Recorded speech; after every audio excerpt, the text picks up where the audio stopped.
You can do that later. Hide it. Robbers. I'll only take a minute of your time. Ask the ladies and gents if they'll please step out of the coach. Listen here. If you think you're going to hold up this stage...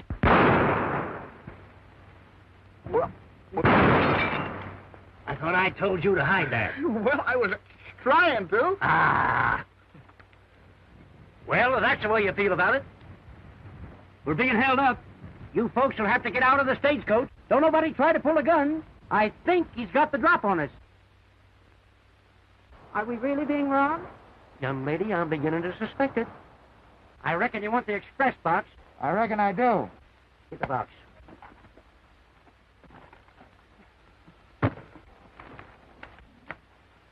Tighten her up.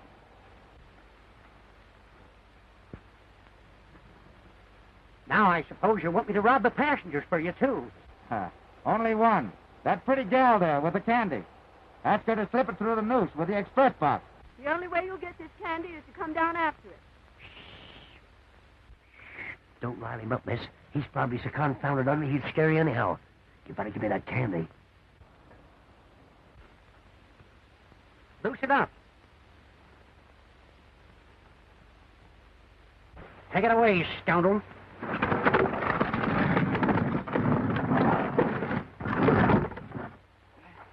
Can we go now? I'm a little late. Sure. As soon as you take off them wheels. Yeah, I thought you'd think of that. You and that white-faced horse of yours. Come on, Elmer. I think that cuss is gone. Let's try getting the wheels back on. Come on, Elmer. Come around here, Jim. You've been a blonde long enough. Come on. Hold still. That's it. If I wasn't a Christian, I think I'd cuss. Well, I ain't one. I'll do the cussing for the both of us. There you are, son.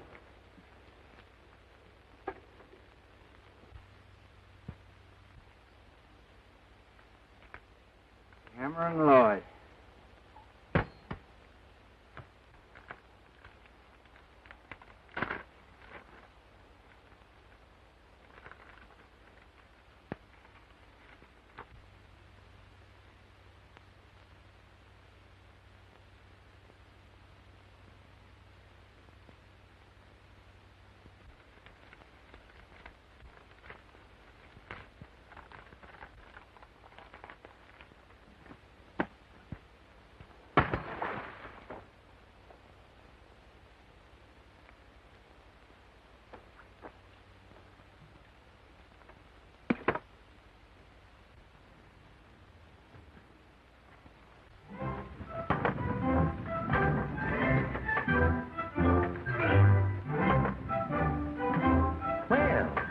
We had a novelty, but there's a stagecoach and evidently going to Shasta without wheels.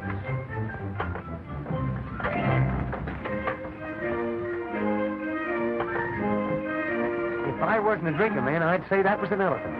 Well, I hope it's an elephant.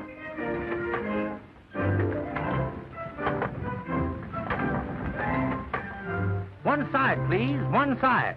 Do you realize that thousands of the good folks of Shasta are awaiting the arrival of the mighty Mahoney shows? You're holding me up.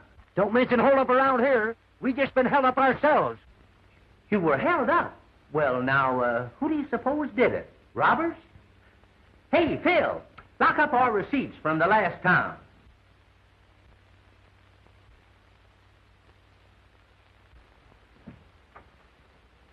If you're not too busy, you might get your elephant and give the driver a hand. Oh, gladly. Thank you. Oh, did you hurt yourself? No, thank you. Oh, you're welcome.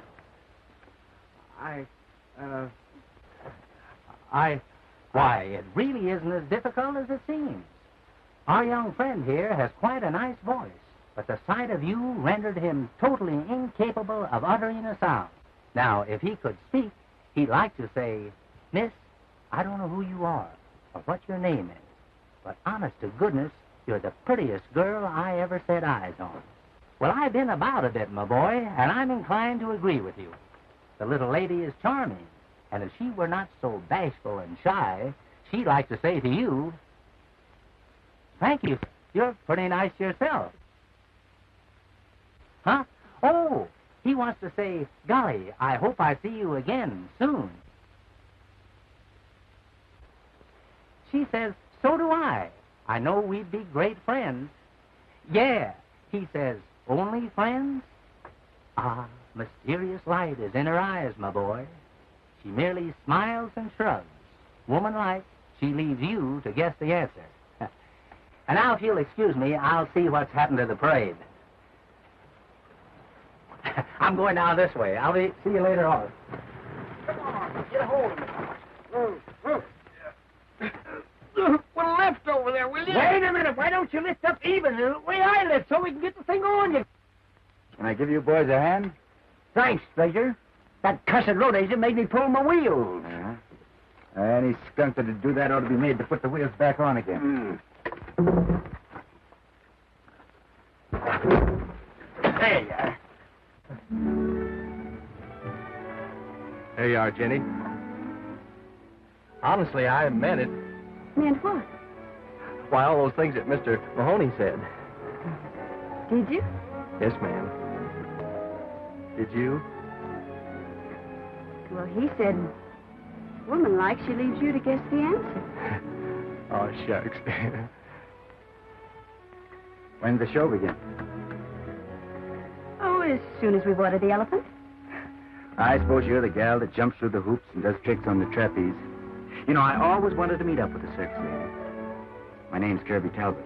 What's yours? Well, when I do tricks on the trapeze, they call me Spangle Annie. Spangle Annie, huh? Yes. Nice name. Well, you can count on me being in the front row, Miss Spangle. All that's going to ride in the coach, get in the coach. I was hoping that you'd sort of ride with us. Well, I think I'd better take the coach. Goodbye.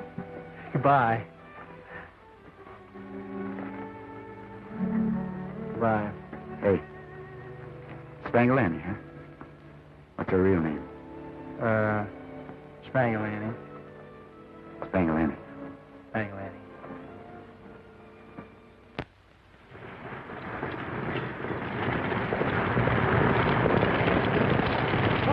Stage is late. I wonder if anything's wrong. Got held up in Pine Canyon. Race only express. We'd better get the law off. Too late. The fellas had too much time to get away. Miss Bixby. Oh, Miss Bixby. What do you want? They held up the stagecoach in Pine Canyon. Got the express box. Now, quit clowning. You know we got $10,000 on that stage. We had. Somebody else has got it now. Do you think that I ruffled the Bixby cattle and helped take care of selling them for you just because I enjoyed the work? Now, don't talk so loud. You think I held up the stage? You'd have taken my advice 6 months ago. You'd have run that Kirby Talbot out of the country. What makes you think Talbot got the money? Oh, what's the use trying to explain anything to you? You know how to handle everything. Now, what are you going to do? We're going to the Bixby ranch, and if Talbot's got that... It won't work. Bixby's daughter just got off of the stage. She'll be hearing things. The first thing we know, Talbot and his gang will skip the country. Then you and I will be left hanging at the end of a rope. Now, I'm going to run things the way I want it. No, you're not. You're going to do exactly as I tell you.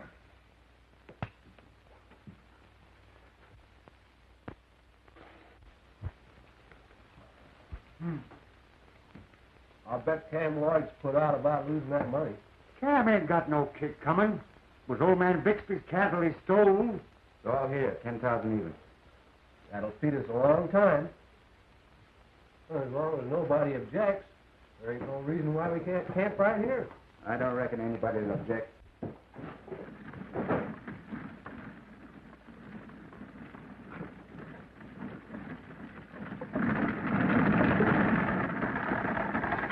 Miss, here we are. This is the B-Bar Ranch. Oh.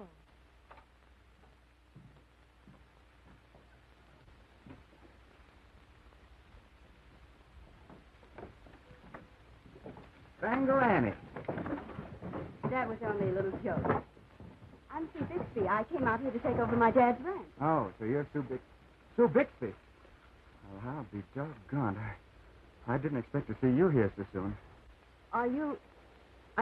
Were you a friend of my father? Huh? Sure. Sure, I was your dad's foreman for years. And are these my cowboys? Yes, ma'am. Every last one of them. And they're mighty proud to have you for their new boss, too. Boys, this is Miss Sue Bixby. She's come to take over her dad's ranch. Howdy, miss. How do you do? Don't you think you boys better go to tend watering them horses? Just watered them. Huh? Oh. Well, would you like to go inside? Why, yes.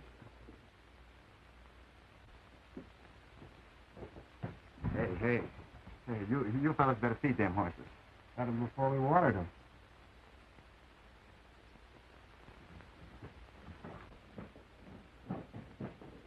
Boys have been sort of hanging around. Place ain't as clean as we usually have it. Oh, don't worry about that. I know what kind of housekeepers men are.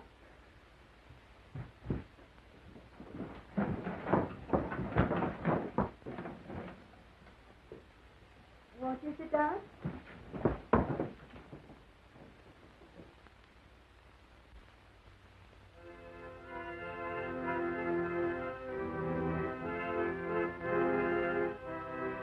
But I took satisfaction in knowing that I wasn't the only one. Sweet Ida done, Ida done, sweet Ida done. I thought her the only one. I'd have done most anyone for Ida done. I'd have done a crime for her. I'd even done some time for her, and it's goodness knows what I'd have done for Ida done. Now all together, folks. I'd have done, sweet I'd have done. I'd have heard the only one. I'd have done for anyone. For I'd have done. Quack, quack! I'd have done a crime for her. Even done some time for her. And it's goodness knows what I'd have done for I'd have done.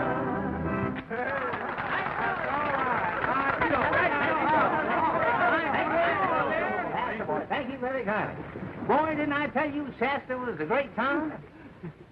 Hey, the collection.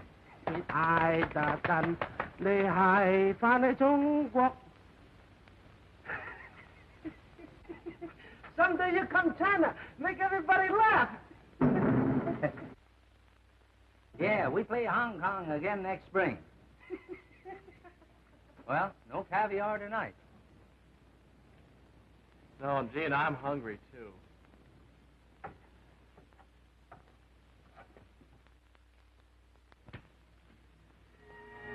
Oh, Mr. Mahoney, Yes? I've never been so thrilled in all my born days. The emotion is mutual, my dear madam. Oh, may I ask a favor of you? A very great favor. Anything, my dear lady, anything. Well, I'm Sophronia Jones. I always try to entertain the famous people when they come to our town. Wouldn't be asking too much if you and your friend would be my guests during your stay in Shasta? Your guest, madam? Yes, you see, I run the Shasta House. Everybody says we serve the finest chuck, food in the West. Well, as a rule, my dear madam, we do not permit ourselves to mix artistry with the common things of life. Oh. Up to this time, I've always found it necessary to stand aloof from the citizenry. Oh. But for your sake, my charming lady, we will break that rule and accept your most gracious invitation. Oh, thank you, thank you. Goodbye. Goodbye. We have supper at 6. See you tomorrow night. Don't be late. Never fear, a Mahoney has never been known to disappoint a lady. Or be late for supper. Don't forget. Don't forget. Well, I guess Shasta isn't any good for us either, Mr. Mahoney. Phil, every cloud has a silver lining. In this case, it's that sweet lady's cooking. Now, if I could only find me a human bullet thin enough to fit our cannon, son, the mighty Mahoney shows would soon start out again, bigger and fatter than ever. Well, I'm with you, Mr. Mahoney, through thick and thin. Well, Phil, if you're thick enough to stick with me, you'll probably wind up thin. This is a hard life. Nobody makes any money with the circus, except the owner. And then I'm exaggerating. So why don't you settle down? Keep company with a nice girl. Like that girl I met for you down at the stagecoach. Get a regular job and get married. Oh, I appreciate your interest in me, Mr. Mahoney. I've always wanted to get married. I guess it don't fit in with the circus. Gee, I wish I could get a job. Say, that reminds me. I've got a job to do. I've got to promote a ton of hay for Genevieve. I'll be right out. Ah, playing solitaire. Yeah. And all by yourself. Well, shake hands with the mighty Mahoney. I decided during my stay in your fair city to throw all my business your way. Oh, you're that circus feller, huh? Yes, sir, the mighty Arizona Mahoney. Our motto here is cash. Of course. The only way I do business. I'm expecting a shipment of cash from the East momentarily. You should have a bigger potato. What are you asking for hay? Cash. Pardon me, are these your playing cards? Excuse me, I thought I saw a fly on your chin. I'm terribly clumsy. Are these your cards? Well, they always behave like they belong to me. That's good. Well, I have a little experiment I'd like to demonstrate. Kindly take a look at that top card. King of Diamonds. Oh, no. I don't think so. Well, I say so. Well, now, why should we argue? I'll tell you what I'll do. I'll just bet you my solid gold, well, let's see what make it is, railroad watch against a ton of hay that top card is not the King of Diamonds. I don't want your watch. Besides, I got one here just like it. Don't look now, but I'm sure I've got the same time you have. Well, I don't want your watch, but I'll bet you anyway. Fine. Now, you say the top card is... The diamond. And I say it isn't. All right, look at the card.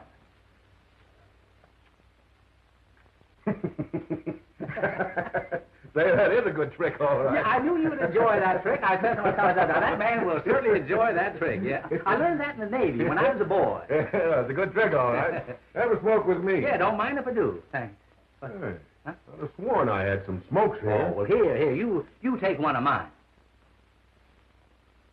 Yeah, same brand of smoke myself. What are they? Huh? I say I've smoked them for years. Yeah. Hi, boss. Hiya, boss. Is this the new clerk? No, this is Mahoney, the circus man. The mighty Arizona... Oh, so you're looking for a new clerk. I've got just the man you want right outside. And allow me to compliment you on your keen judgment and good fortune in adding him to your already capable staff. Have a cigar. Hey, thanks.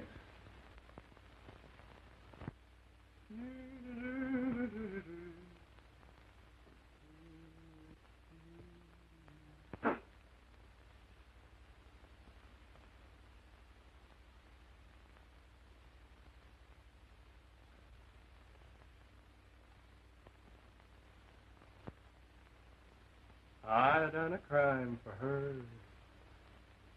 I'd have done some time for her. Goodness knows what I'd have done for I. Ah, the musical merchant. Say, with a voice like yours, why are you working in the grocery store? I ought to put you with the circus. Not me. I met that girl and my circus days are over. Well, congratulations. Here, have a cigar. Just charge these up to my account. I'm awfully sorry, Mr. Mahoney, but Mr. Lloyd doesn't allow charge accounts without his okay. Oh, well, he probably forgot to tell you. I'll arrange that immediately. Isn't it odd how a young man's ideas are oft times wrong? Huh? I dislike your competitor down the street, Mr. McGillicuddy, so I conceived the idea of placing a large banner on my elephant reading, "Trade only at Cameron Lloyd." Phil's afraid you wouldn't like the idea. What do you think of it? I think it's a fine idea. Well, just step the door and tell Phil it'll be okay, will you? Why, certainly. I knew you'd like the idea. Phil, that's okay. Yes, sir. Thank you, Brother Lloyd. Thank you. You worry too much, Philip. I'll just take the rest of these. Well, see you on tomorrow. Ah, chocolates. Little pepperoni. Put them on my bill, Phil. Look at the size of that Easter egg. Oh, I must show this to Henry. Just charge it up to my account, son.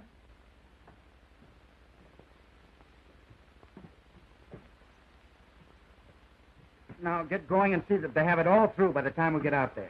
The boy's going to be terrible mad, boss. So am I if it ain't done just right. Here, open your mouth. Are you sure you haven't forgot anything, boss? Get going. I lost them. I didn't... Listen. Lace? Oh, lace.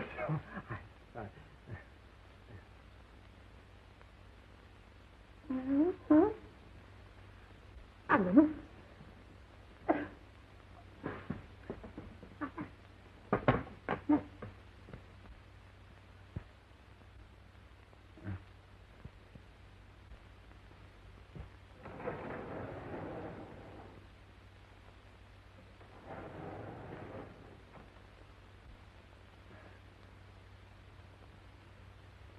Choke 'em.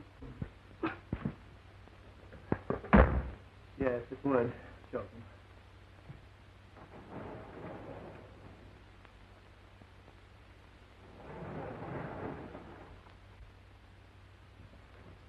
Please, no, choke him. Oh, darling. Oh, no. No. That way.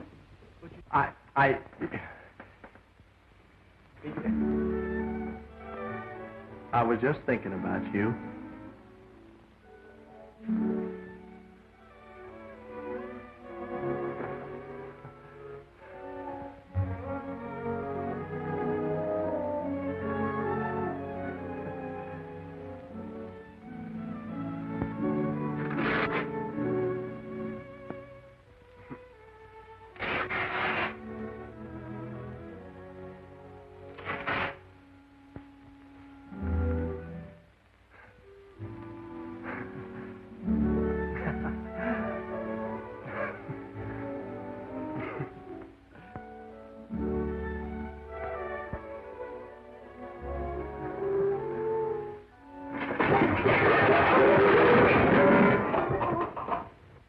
Are you hurt? No, thank you. You're welcome.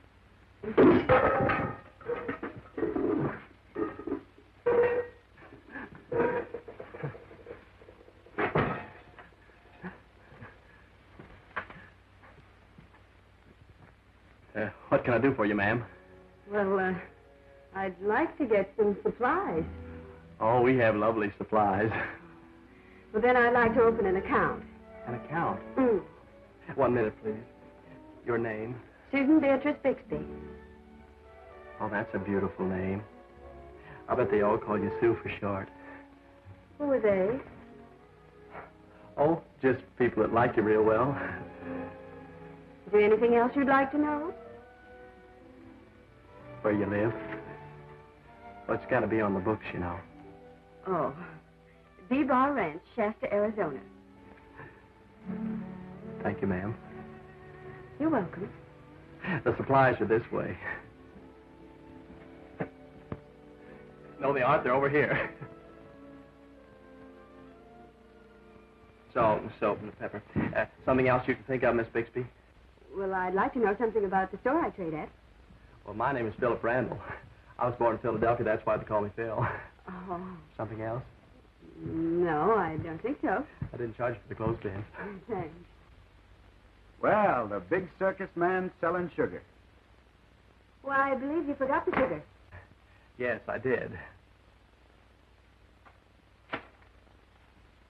Piece of candy, Miss Sue? You like candy, too? Yes, I've been crazy about candy ever since I was a kid.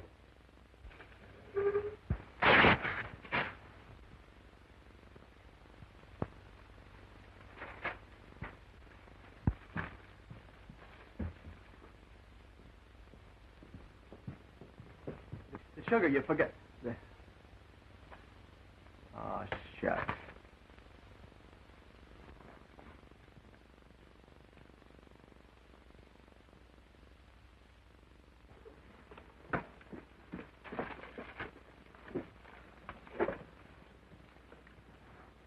Still forgot the sugar.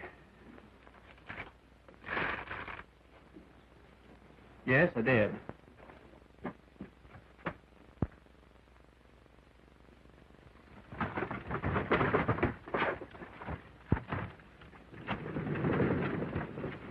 Oh, I'll bet he loves her, too. What was Talbot doing in my place? Talbot? Oh, I think he's Miss Bixby's foreman, sir. He came to help her with the groceries.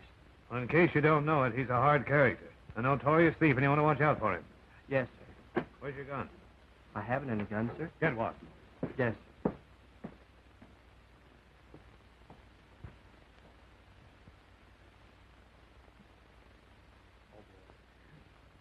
Young man, let me congratulate you on this glorious opportunity. Why, you make an ideal human bullet. Just let me measure you once more.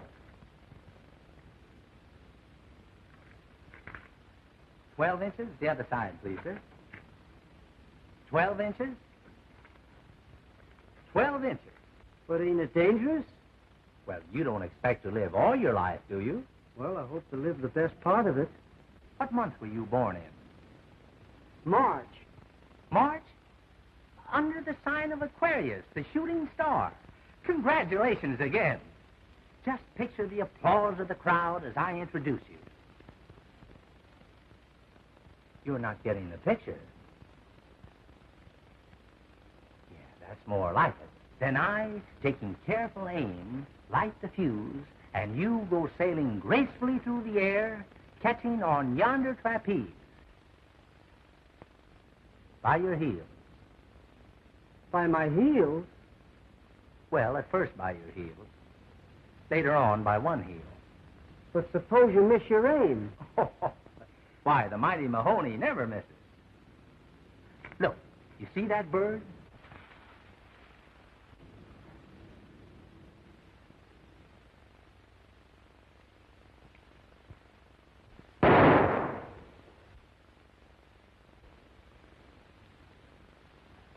Well, you don't think I'd shoot a poor defenseless bird? But suppose you miss me like that. Well, suppose I do. Who would get the blame? You? No, I, the mighty Mahoney. Why, I'd be the laughing stock of the entire universe. And parts of Europe, too. But suppose something should go amiss, where would you like to have the body sent? If it's all the same to you, I'd like to take it with me. You're a coward. There goes a man with a lot of brains. Think I've been neglecting you, don't you? Well, you know I had to get those chocolates to Mr. Frody. Oh, I almost forgot. Look, I want to make Henry jealous. Hey, Henry. Henry! Did you see my goose Henry around here, fellas? Hey, Henry! Yeah, Henry! Yeah, Henry! Henry's gone. I'm going to look for him. Oh, Henry! Henry! Yeah, Henry! Oh, Henry! I'm just down, sweetheart of down. I know that is. Oh, Jasper, you just keep away, you old rascal. Jasper! Jasper!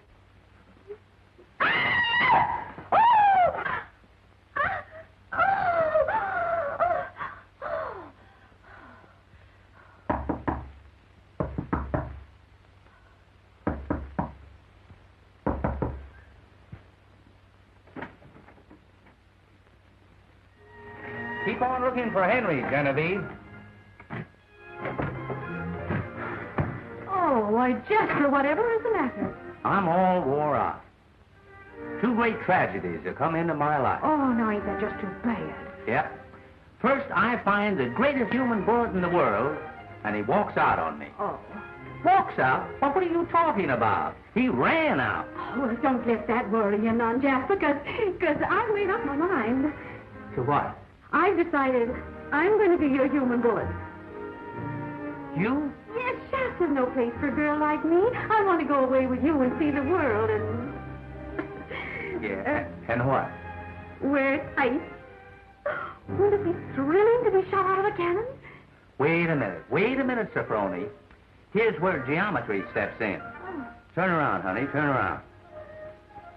12 inches.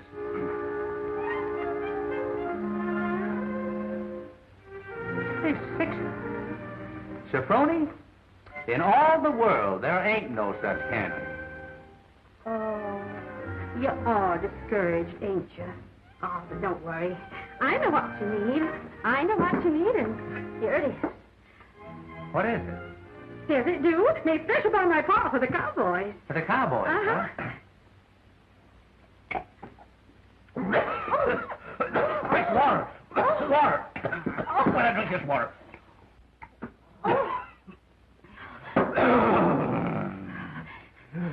Made special for the cowboys. Uh-huh.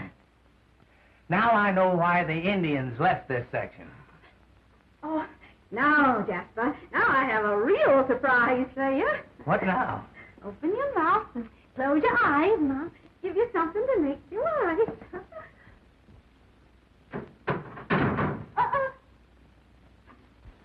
What is it? Rice pudding?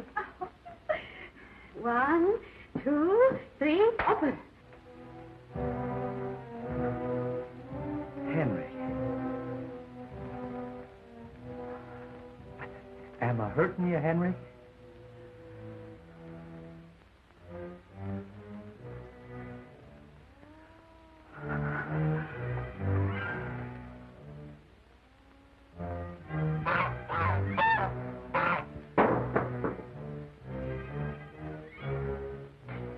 Did you hear that? Why, yes, it's Henry. I know it. He's haunting me.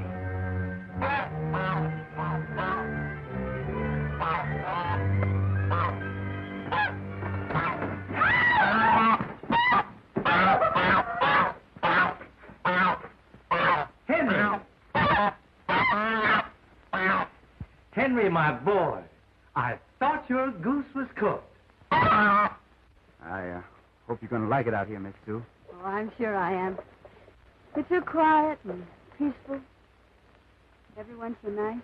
I hope the surprise I got for you is going to make you like it all the more. Surprise. Yeah, I hope you're going to be mighty pleased.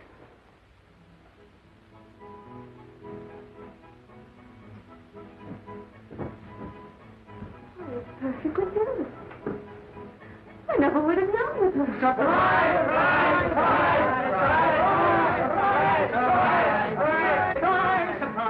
Surprise. You like it?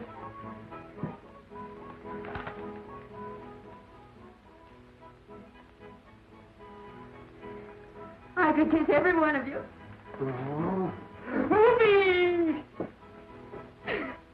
The boy's done quite well, Miss Sue, but if you're aiming on rewarding anyone, it was me thought it up. That's what I owe you. Your credit's good with me.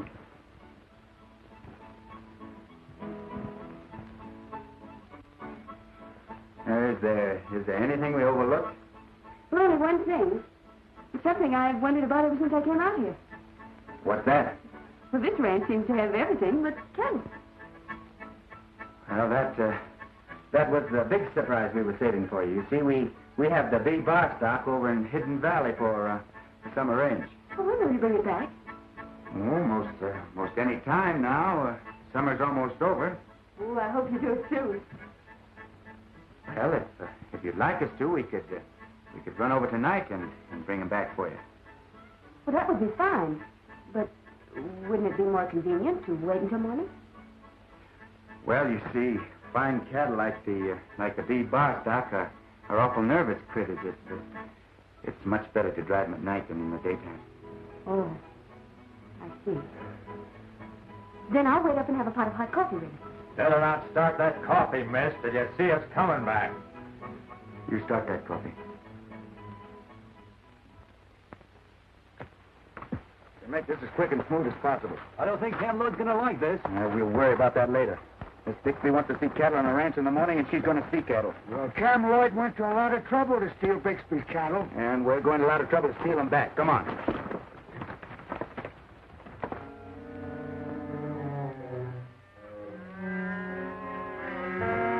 Fine-looking herd. Yeah. How long you reckon Lloyd will keep them? I can't tell. You know the boss never takes cattle till he has a market for them.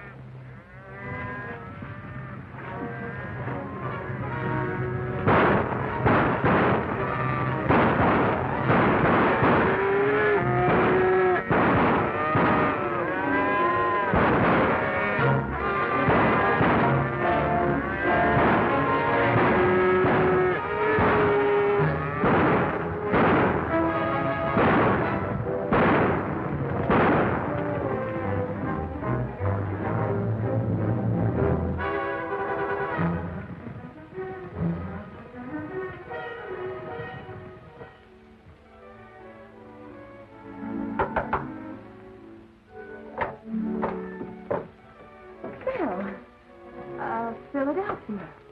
Yes, ma'am. Won't you come in? Well, I didn't come out to come in. You didn't come out to come in? No, ma'am. I come to bathe. What?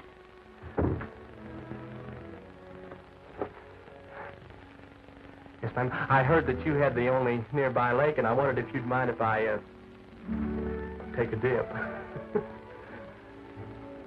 Yes, sir. You may take a dip. Thank you, ma'am. You're welcome.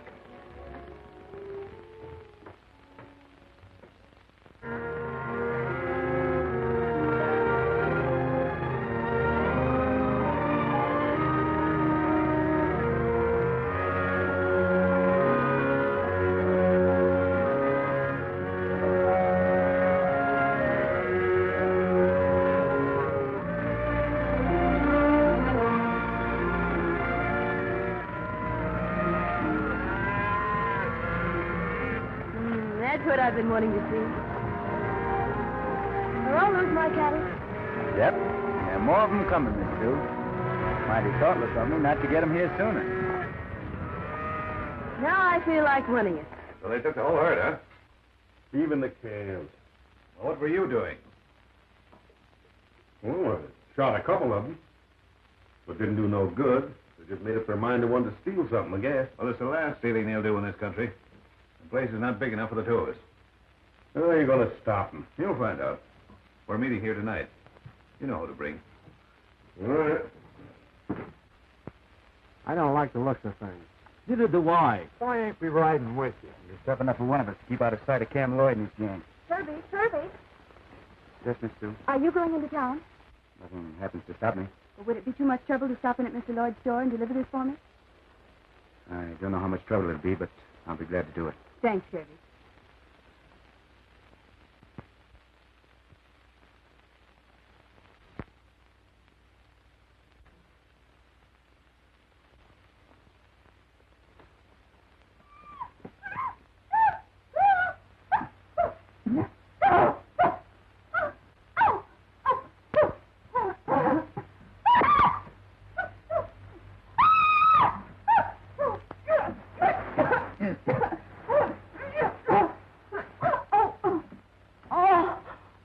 Thank you, Genevieve.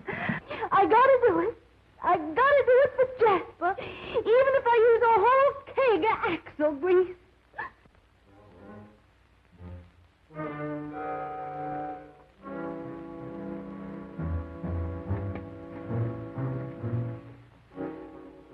I guess Mr. Lloyd was right. He said you were a pretty hard character. Oh, so it's you? Yes, it's me. All right. Be careful with that gun.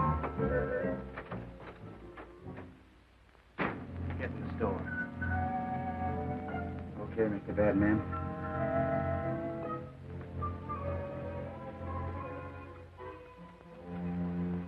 Look at that.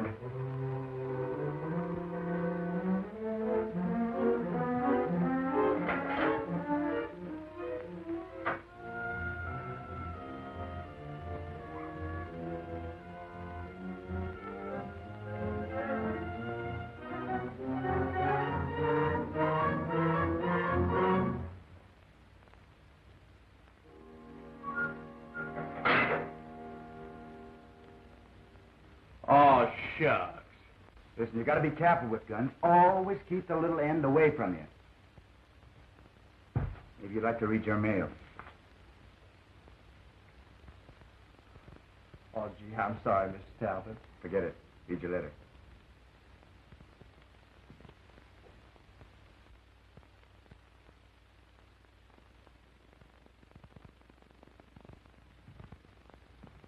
Miss Bixby wants me to come out and have supper with you all tomorrow night. Isn't that a fine thought? Thought it was something important. Would you mind telling her that I'll be there without fail? Try to remember. Thank you. Good evening.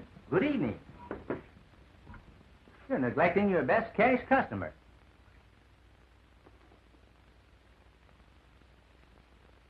Good evening, gentlemen. Have a cigar. Have 2 cigars. I don't smoke. That's right. It's a bad habit. That must be Mr. Lloyd. I'll turn up the lamp. Got it. Hide. What are you playing? Never mind, hide. All right. 5, 10, 15, 20, 25, 30, 35, 40. Here, use this if you have to. But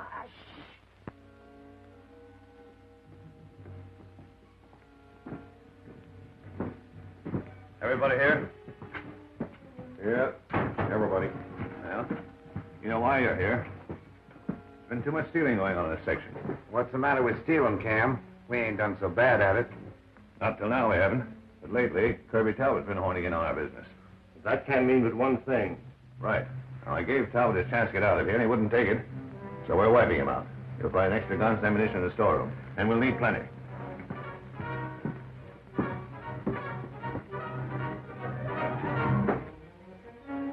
I thought we were to be alone, Lloyd. What are you driving at? Look under that counter.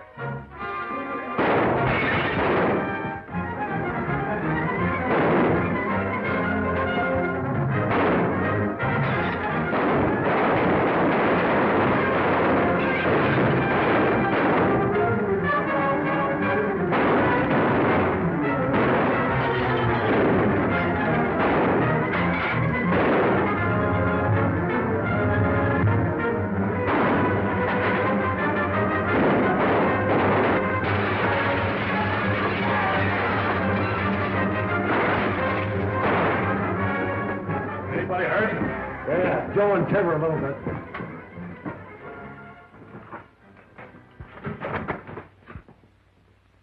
Come out of there.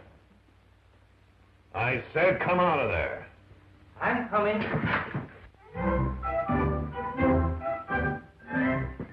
What are you doing here? Playing cops and robbers.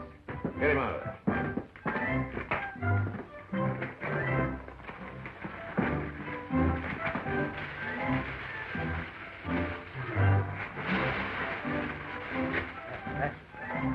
Who was in here with you? Oh, there were hundreds of people. Didn't you hear the shooting? Who was in this store with you? Nobody, just me and some friends of mine from Boston. Joe and Tiver are badly hurt. They want to see you. All right. You hold him here. This hombre heard every word that Cam Lloyd said. Did I? What did I hear? You heard us say we were going to wipe out the Bixby Ranch. Yes, and what else did I hear? You heard us say we were doing quite well at cattle stealing. Yes, and what else did I hear? Did you find out who's here with him? No, not yet. Well, lock him up in the storeroom. We'll get it out of him later. Oh, you can't do this to me. You can't do this to the mighty Mahoney. Why, Mahoney? Hey, you can't do this. This is habeas corpus. Is it? No. Hey, let me out of here. Let me out of here. This is an outrage. I say this is an outrage. Place is this.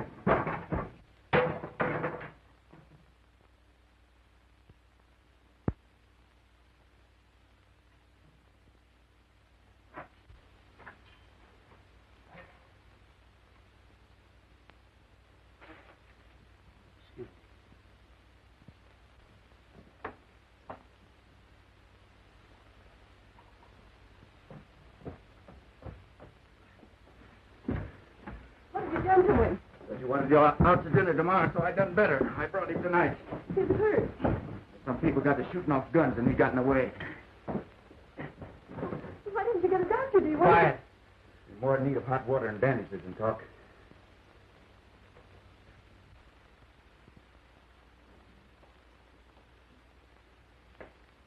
I told you to get a doctor. You're killing him. Maybe you'll forget it's Miles to a doctor and Miles back here again. Here's a present from your boss, Cam Lloyd. Is this one hit me? Didn't miss you. The first time I've ever been shot, and I don't think I like it.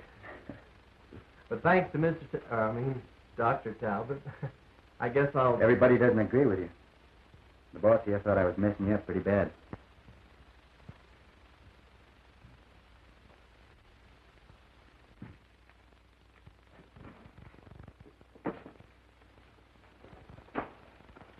Kirby.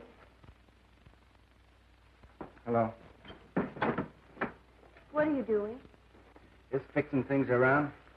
I was thinking of... Leaving the ranch? Yeah. Thought you might want to get a new foreman. Why do you want to leave? You've been here so many years and helped my father. You're wrong, Miss Bixby. Weren't you my father's foreman? No.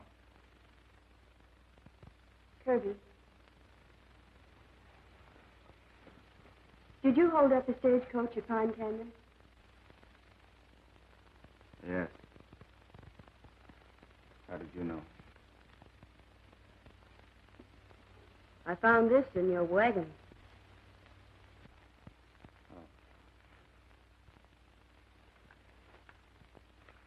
I was going to leave this for you. The money in there belongs to you.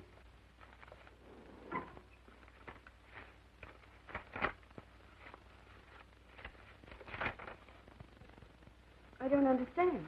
Well, the note just says that the money belongs to you, and I'll tell you the whole truth. After your father died, some people moved in on the property and took everything. I tried to beat them to it, but I didn't. I sold the cattle, and I waited around for the money to come back in the stagecoach. I grabbed it, intended to get out of the country, and you... Will you stay here until I sell the place? I don't know. All I can bring you is more bad luck. How can you be sure that you can trust me? You haven't been dishonest with me. Why don't you put your things back in the bunkhouse, and you and Phil and I can talk the whole thing over, if you want to.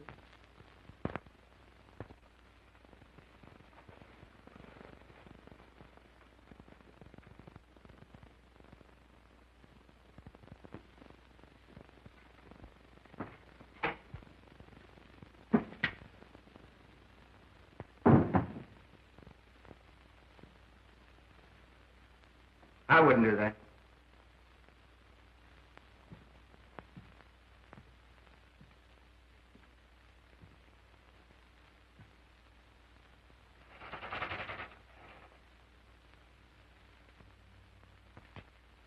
Miss Bixby and I were looking over the papers of the ranch last night, and we couldn't find a deed to the section. What makes you think I have it? You stole everything else on the place. Well, why don't you take what's left? Go on. Play up to her. I hear she's a pretty good looker. Why, you...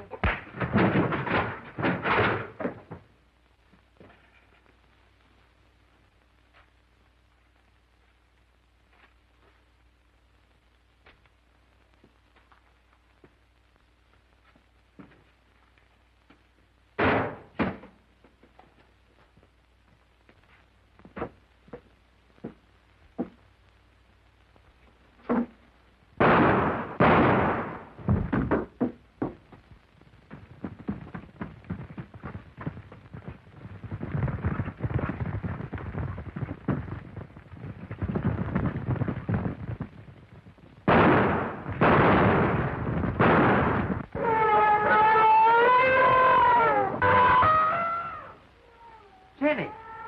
Hey, Jenny. Jenny, wait a minute. Don't go away, Jenny. Oh, boy. When we get out of here, huh? Hey, Jenny. Jenny. Jenny, hey. Jenny, Alakazam, baby. Alakazam. Hey, wake up. Wake up. You've been asleep all night. Oh, Jenny. Hey, this way, baby. This way. Back up, honey. Come on. Step right on the inside. Come on in. Jenny, come on in.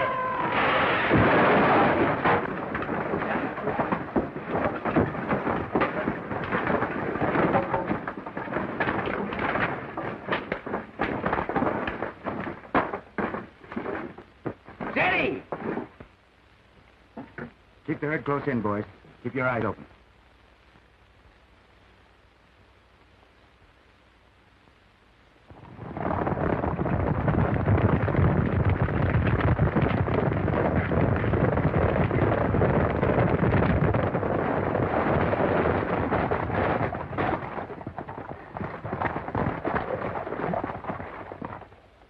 Looks like you're pretty near well.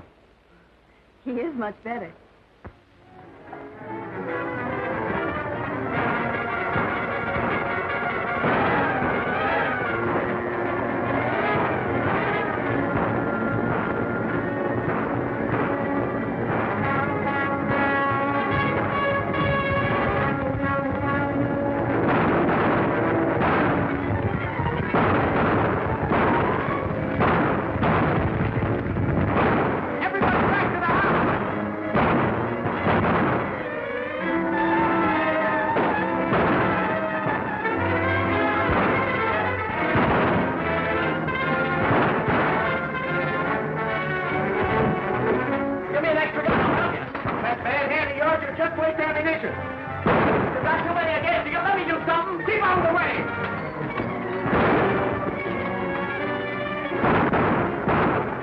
A chance. If we could only do something. I've got an idea. Phil!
now that we have this big show, do you want Mr. Barnum still to combine with us?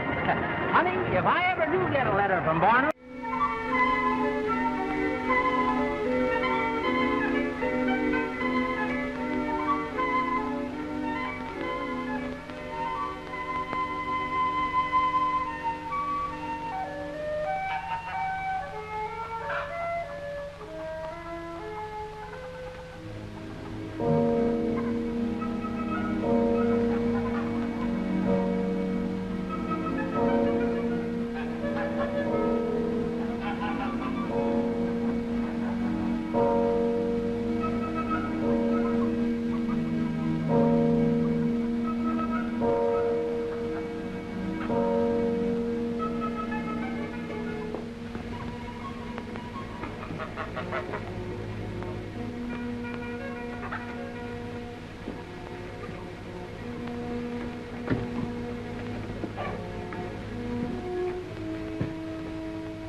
As I remember, Adam, it was upon this fashion.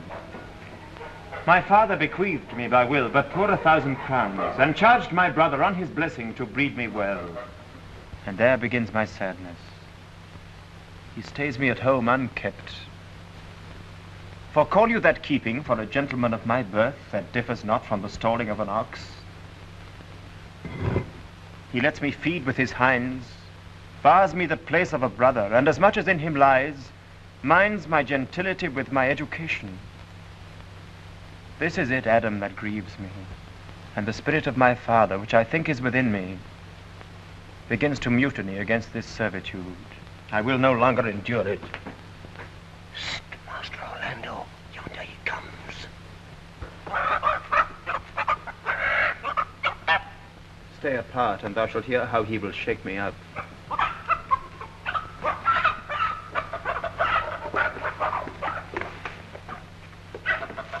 Now, sir, what make you here? Nothing. I am not taught to make anything. Marry, sir, be better employed. Shall I keep your hogs and eat husks with them? Know you where you are, sir? I know you are my eldest brother, and in the gentle condition of blood you should so know me. I have as much of my father in me as you. What, boy? Come, elder brother, you are too young in this. Wilt thou lay hands on me, villain? I am no villain. I am the youngest son of Sir Roland de Boys, and he is thrice a villain that says such a father begot villains. Wert thou not my brother, I would not take this hand from thy throat till this other had pulled out thy tongue for saying so. Sweet masters, be patient. For your father's remembrance be it a call. Let me go, I say. I will not till I please. You shall hear me. My father charged you by his will to give me good education. You have trained me like a peasant, and the spirit of my father grows strong within me, and I will no longer endure it. Therefore, give me the poor lottery my father left me by testament. With that I will go buy my fortunes. Well, sir, get you in. I will not long be troubled with you. You shall have some part of your will. I pray you leave me. I will no further offend you than becomes me for my good.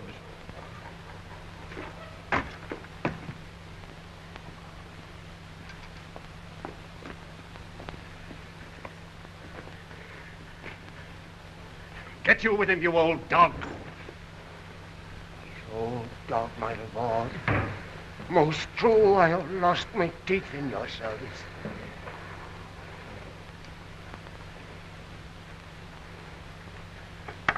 I will physic your rankness, and yet give no 1,000 crowns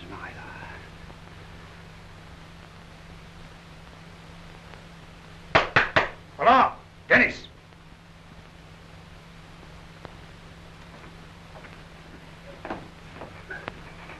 Calls your worship?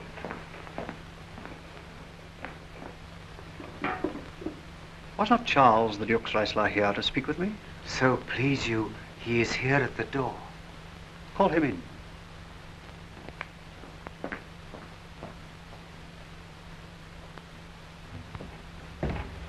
Attend, your worship. Good, Monsieur Charles.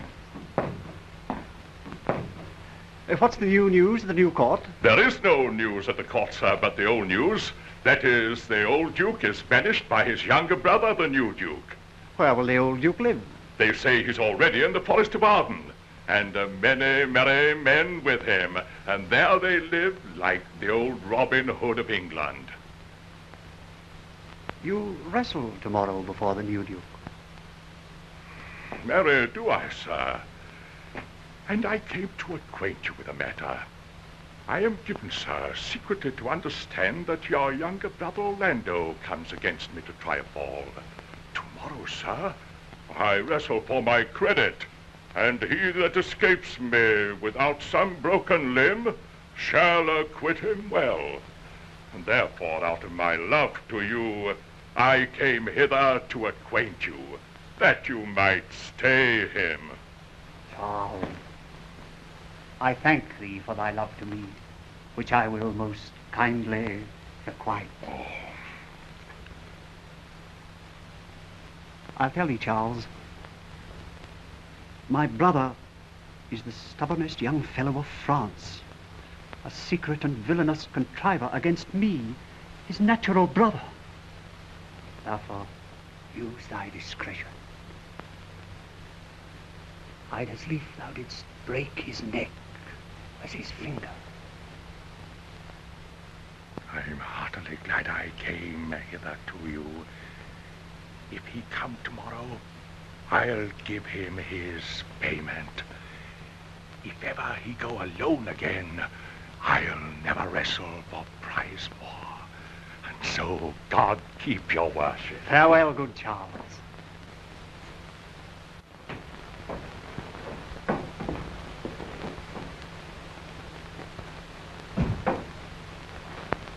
I hope I shall see an end of him. For my soul, yet I know not why, hates nothing more than he.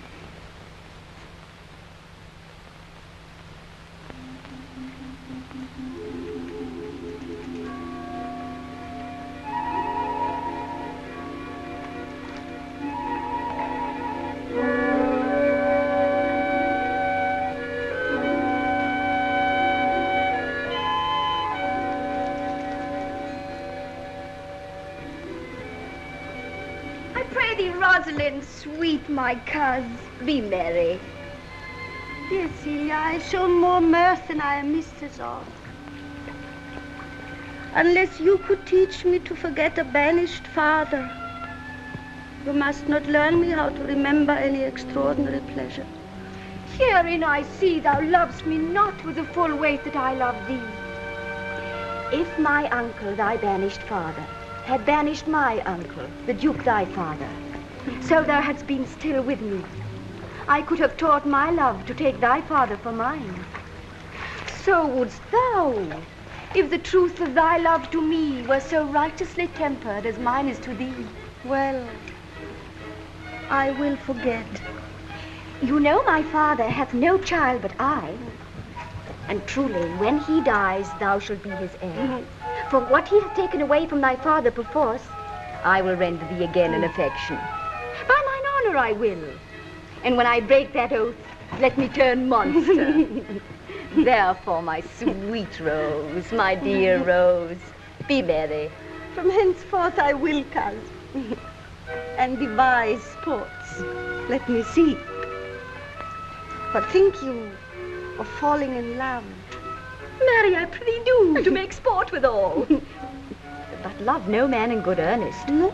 Nor no further in sport neither, than with safety of a pure blush thou mayst in honor come off again. What shall be our sport then? Oh, here comes Monsieur Le Beau, his mouth full of news.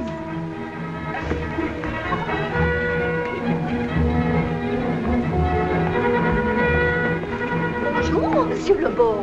What's the news? Fair Princess, you're going to lose much good sport. Sport? Of what color?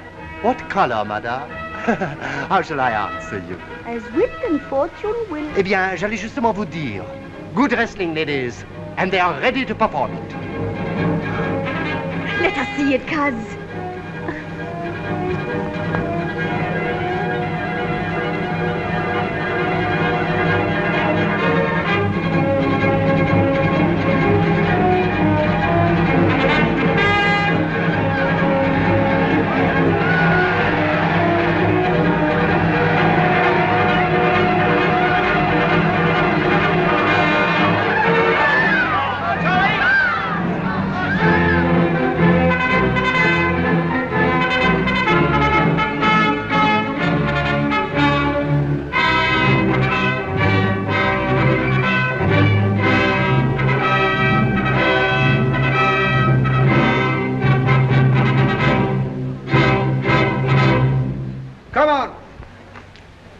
Since this youth will not be entreated, his own peril on his forwardness.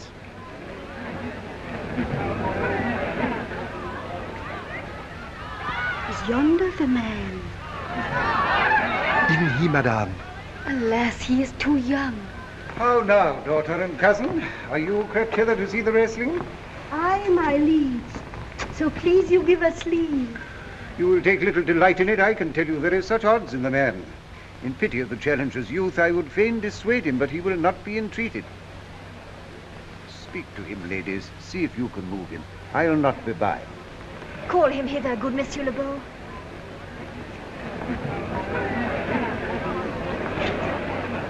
Monsieur the Challenger, the Princess calls for you. I attend them with all respect and duty.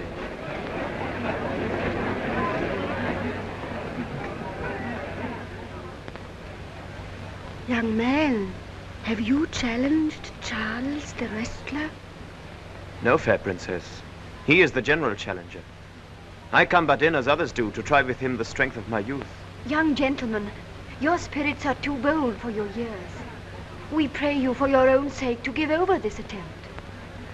Do, young sir. I beseech you, punish me not with your hard thoughts, wherein I confess me much guilty to deny so fair and excellent ladies anything.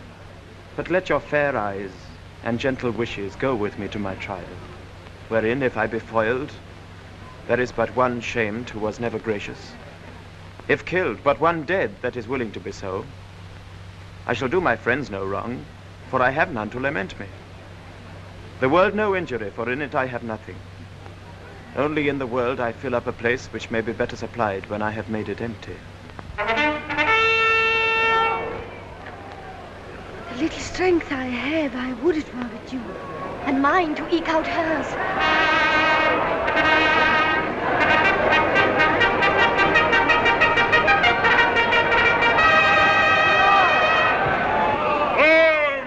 Where is this young gallant that is so desirous to lie with his mother earth? You mean to mock me after? You should not have mocked me before. But come your ways.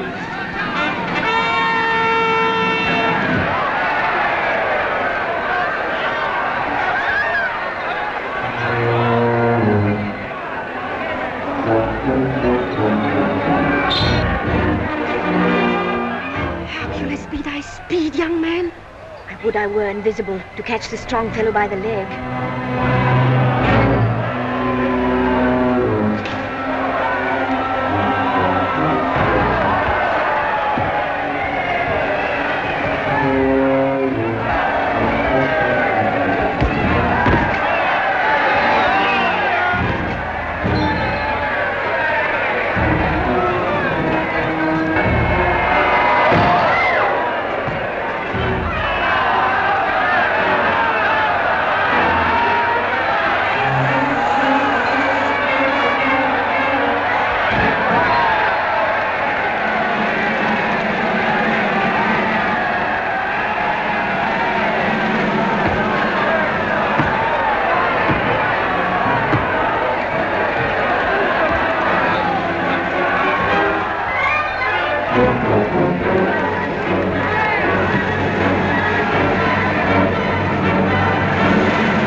No more, no more.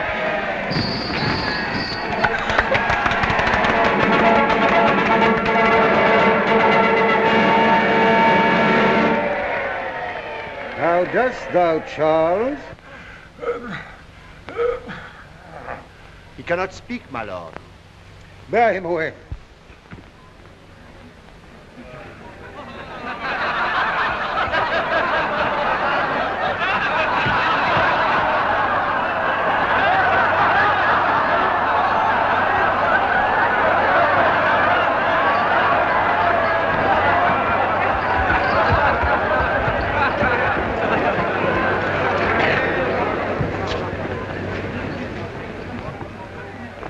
What is thy name, young man? Orlando, my liege. The youngest son of Sir Roland de Boys. I would thou hadst been son to some man else. The world esteemed thy father honorable, but I did find him still mine enemy. But fare thee well, thou art a gallant youth. I would thou hadst told me of another father.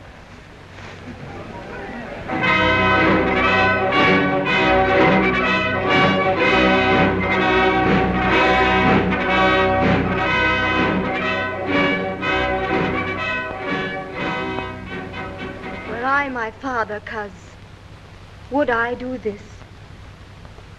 My father loved Sir Roland as his soul.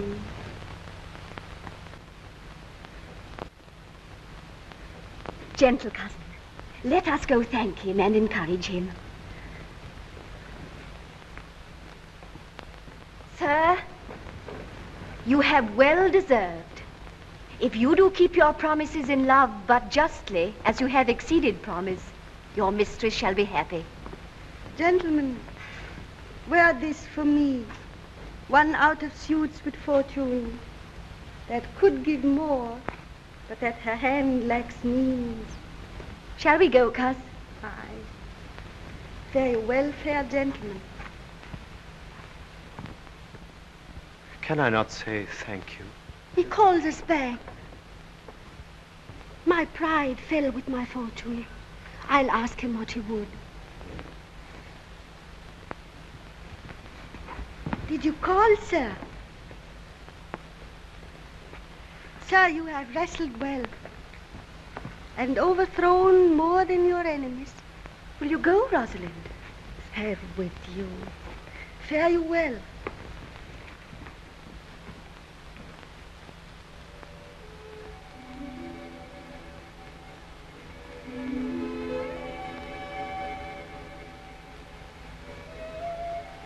What passion hangs these weights upon my tongue?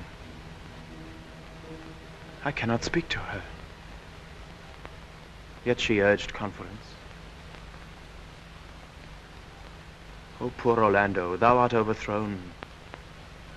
Or Charles, or something weaker masters thee. Good sir, I do in friendship counsel you to leave this place, albeit you have deserved high commendation. Yet, such is now the Duke's condition that he misconstrues all that you have done. I thank you, sir. And pray you, tell me this. Which of the two was daughter of the Duke that here was at the wrestling? Indeed, the taller is his daughter. The other is Rosalind, daughter to the banished Duke. But I can tell you that of late this Duke hath ta'en displeasure against his gentle niece, grounded upon no other argument, but that the people praise her for her virtues and pity her for her good father's sake. And on my life, his malice against this lady will suddenly break forth. Sir, fare you well. I rest much bounden to you. Fare you well.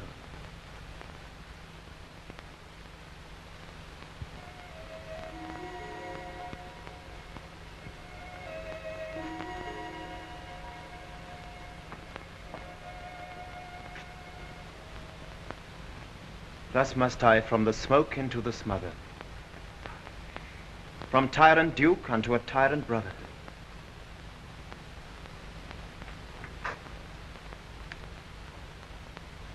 But heavenly Rosalind,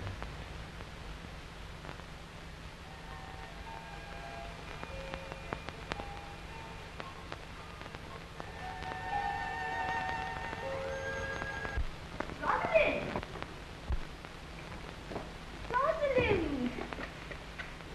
My cousin! Rosalind!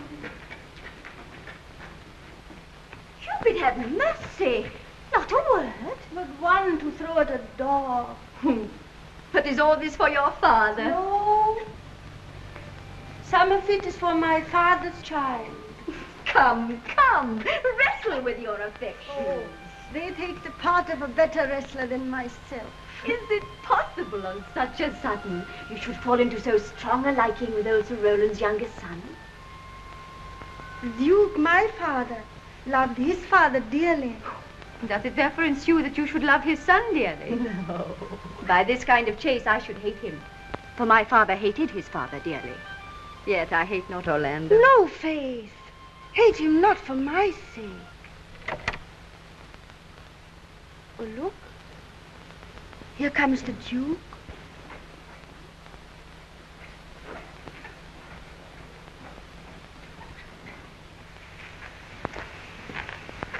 Mistress, dispatch you with your safest haste and get you from our court. Me, uncle. You, cousin, within these 10 days, if that thou beest found so near our public court as 20 miles, thou diest for it. I do beseech your grace. Let me the knowledge of my fault bear with me. Never so much as in a thought unborn did I offend your highness. Thus do all traitors. Thou art thy father's daughter, there's enough. So was I, when your highness took his dukedom. So was I when your highness banished him. Treason is not inherited, my lord. Or if we did derive it from our friends, what's that to me? My father was no traitor. Then good my liege, mistake me not so much to think my poverty is treacherous. Dear sovereign, hear me speak. Why, Celia, we stayed her for your sake, else had she with her father ranged along. If she be a traitor, why, so am I. We still have slept together, rose at an instant, learned, played, ate together. Still we went coupled and inseparable. Thou art a fool. She robs thee of thy name, and thou wilt show no bright and seem more virtuous when she is gone. No, my liege. Open not thy lips. Firm and irrevocable is my doom. She is banished. Pronounce that sentence then on me, my liege. I cannot live out of her company. You are a fool. You, niece, provide yourself. If you outstay the time, upon mine honor, and in the greatness of my word, you die.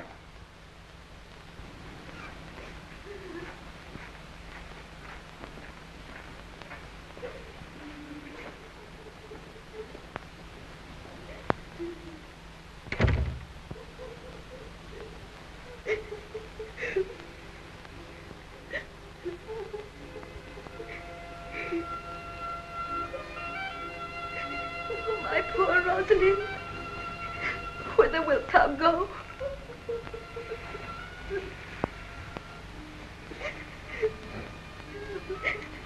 Wilt thou change fathers? I will give thee mine. I charge thee, be not thou more grieved than I am. I have more cause. Thou hast not, cousin. Prithee be cheerful. Knowest thou not the Duke hath banished me, his daughter? That he has not.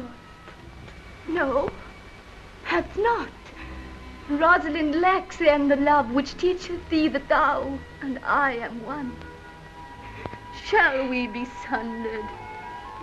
Shall we part?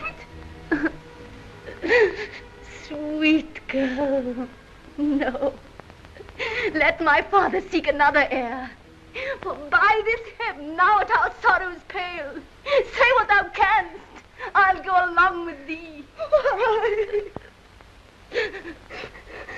Whither shall we go? To seek my uncle in the forest of Arden.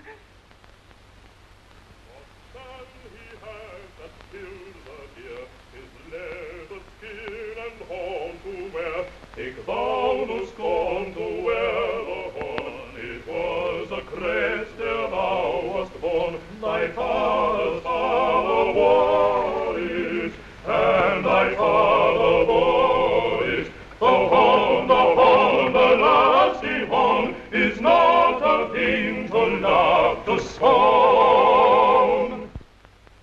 Now, my co-mates and brothers in exile, hath not old custom made this life more sweet than that of painted pomp?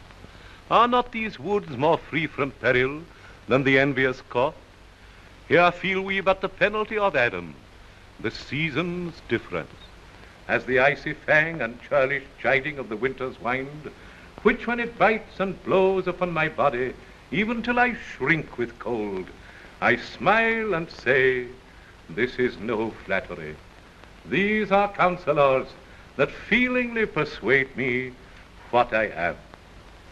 Sweet are the uses of adversity, which like the toad, ugly and venomous, wears yet a precious jewel in his head.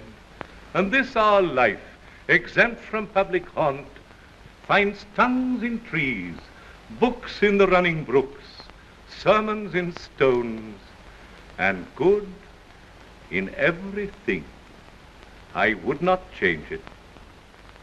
Happy is your grace that can translate the stubbornness of fortune into so quiet and so sweet a style.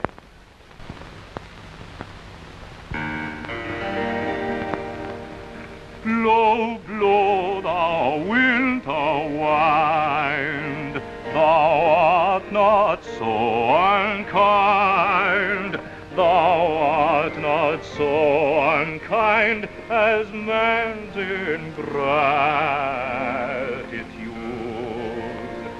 Thy tooth is not so keen, because thou art not seen.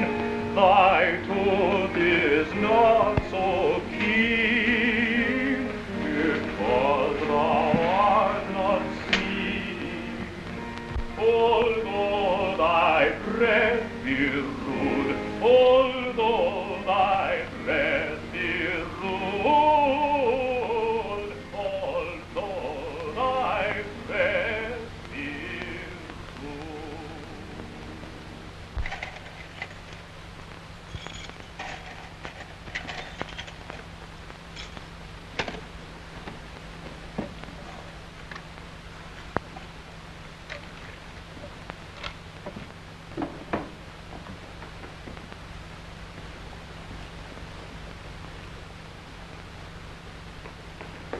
Alas, what danger will it be to us, maids as we are, to travel forth so far? I'll put myself in poor and mean attire, and with a kind of umber smirch my face. The like do you. So shall we pass along and never stir assailants. Were it not better that I did suit me, all points like a man, and in my heart lie there what hidden woman's fear their will.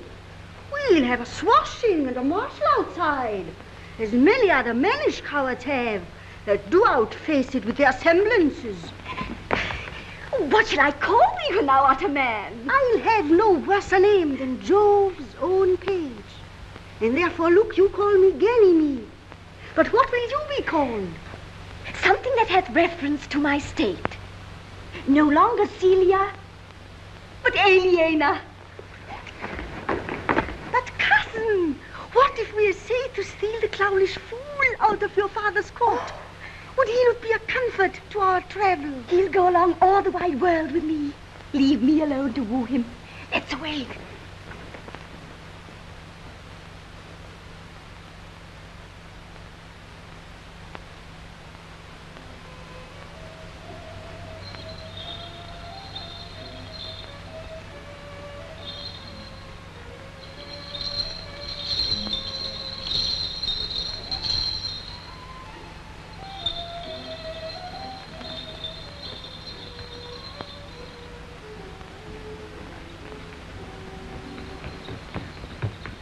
Now go we in content to liberty and not to banishment. Can it be possible that no man saw them? It cannot be. Some villains of my court are of consent and sufferance in this. I cannot hear of any that did see her. Lord, the ruinous clown, at whom so oft your grace would want to laugh, is also missing.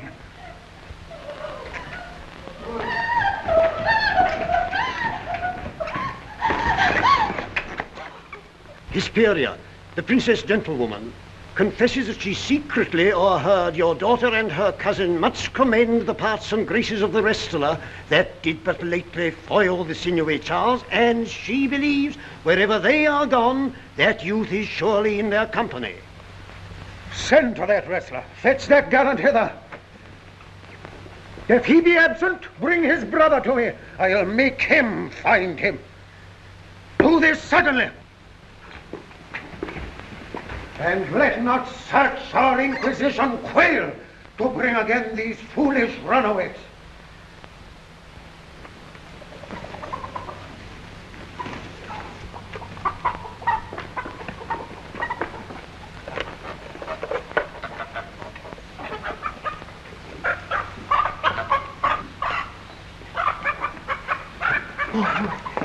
Oh, my gentle master. Oh, sweet master. Oh, you memory of old Sir Roland. Why, what's the matter? Oh, unhappy youth. Within this roof, the enemy of all your graces lives, your brother. This night he means to burn the lodging where you used to lie, and you within it. This house is but a butchery. Abhor it, fear it, do not stay in it.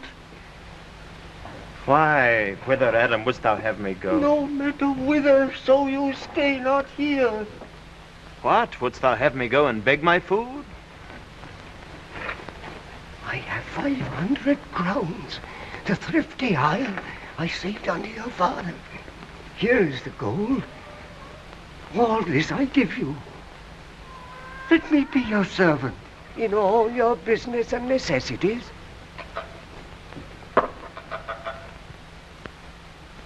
Oh, good old man. How well in thee appears the constant service of the antique world, where service sweat for duty, not for meed. Thou art not for the fashion of these times, where none will serve but for promotion. But come thy ways, we'll go along together, and ere we have thy youthful wages spent, we'll light upon some settled low content.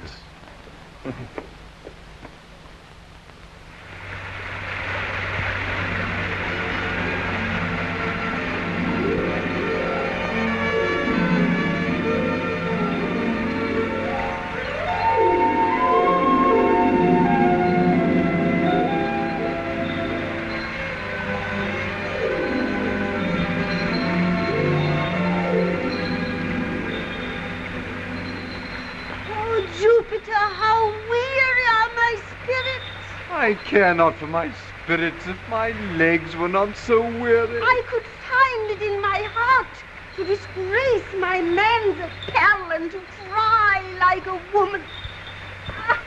I pray you bear with me. I can go no further. For my part, I had rather bear with you than bear you. Well, this is the forest of Arden. Aye, now am I in Arden, the more fool I. When I was at home, I was at a better place. But travelers must be content. Aye. Be so, good Touchstone.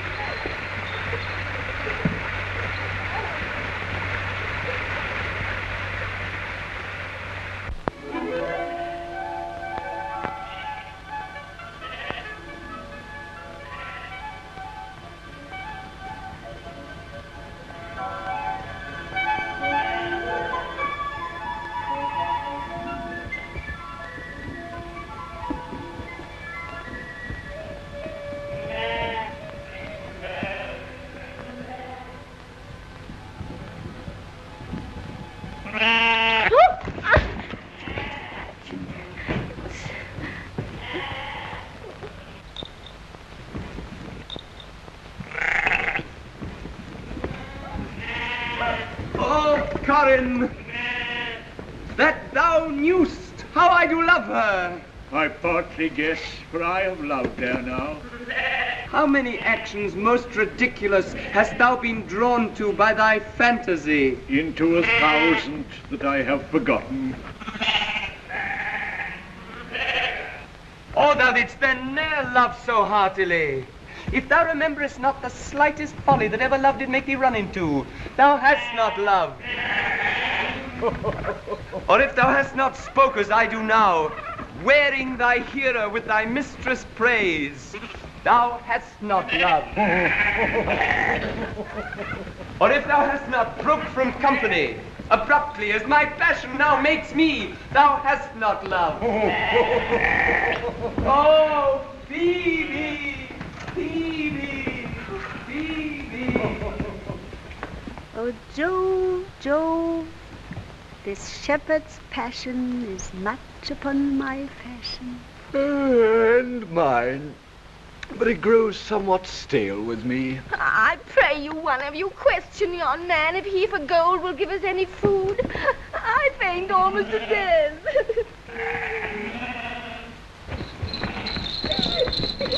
Hello, you clown. Peace, fool, he's not thy kinsman. Who calls? Good morrow to you, friend. And to you, gentle sir, and to you all. I prithee, shepherd, if that love or gold can in this desert place buy entertainment, here's a young maid with travel much oppressed and faints for succor. Fair sir, I pity her. But I am shepherd to another man, and do not shear the fleeces that I graze. His cot, his flocks, and bounds of feed are now on sale. But what is? Come and see, and in my voice most welcome shall you be. I pray thee, if it stand with honesty, buy thou the cottage, pasture, and the flock, and thou shalt have to pay for it of us. I like this place, and willingly would waste my time in it. Assuredly the thing is to be sold. Go with me. And if you like, upon report, the soil, the profit, and this kind of life, I will your very faithful feeder be.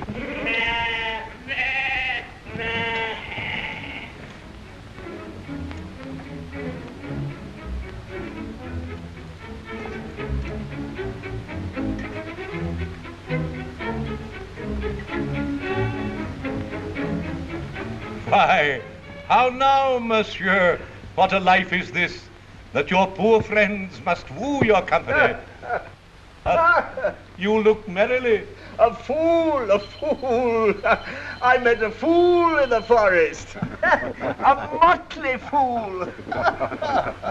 A miserable world. As I do live by food, I met a fool who laid him down and basked him in the sun, and railed on Lady Fortune in good terms, in good set terms, and yet a motley fool. Good morrow, fool, quoth I.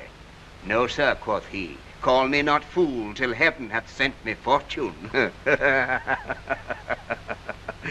And then he drew a dial from his poke, and looking on it with lackluster eye, says very wisely, it is 10 o'clock. Thus we may see, quoth he, how the world wags. 'Tis but an hour ago since it was 9, and after 1 hour more 'twill be 11. And so from hour to hour we ripe and ripe, and then from hour to hour we rot and rot, and thereby hangs a tale. Oh, noble fool, a worthy fool, motley's the only wear. What fool is this? Oh, worthy fool, would that I were a fool. I am ambitious for a motley coat. Forbear and eat no more.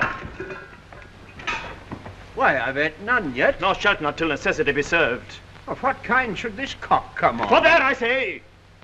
He dies who touches any of this fruit till I and my affair are answered. And you will not be answered with reason. I must die. What would you have? Your gentleness shall force, more than your force, move us to gentleness. I almost die for food. Let me have it.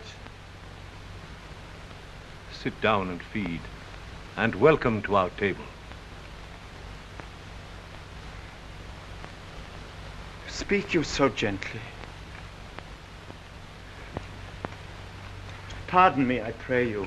I thought that all things had been savage here, and therefore put I on the countenance of stern commandment. But whate'er you are, if ever you have looked on better days, if ever been where bells have knolled to church, if ever sat at any good man's feast, if ever from your eyelids wiped a tear and know what is to pity and be pitied, let gentleness my strong enforcement be. in the which hope I blush and hide my sword. True is it that we have seen better days, and have with holy bell been knolled to church, and sat at good men's feasts, and wiped our eyes of drops that sacred pity hath engendered. Therefore, sit you down in gentleness. Yet but forbear your food a little while. There is a poor old man who after me hath many a weary step limped in pure love. Till he be first sufficed, oppressed with two weak evils, age and hunger, I will not touch a bit. Go, seek him out, and we will nothing waste till your return. I thank ye, and be blessed for your good comfort. Thou seest, we are not all alone unhappy. This wide and universal theatre presents more woeful pageants than the scene wherein we play in.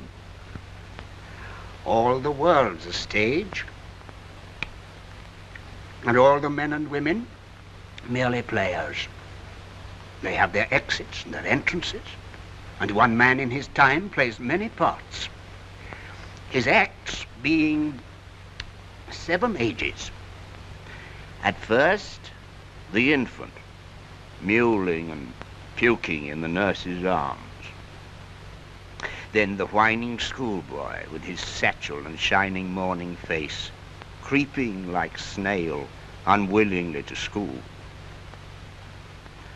And then the lover, sighing like furnace, with a woeful ballad made to his mistress' eyebrow. Then a soldier, full of strange oaths and bearded like the bard, jealous in honor, sudden and quick in quarrel, seeking the bubble reputation even in the cannon's mouth.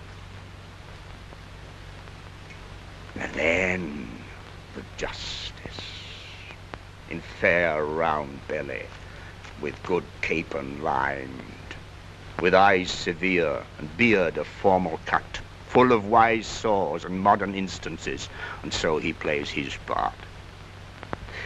The 6th age shifts into the lean and slippered pantaloon, with spectacles on nose and pouch on side, his youthful hose well saved, a world too wide for his shrunk shank, and his big manly voice turning again toward childish treble, pipes and whistles in his sound.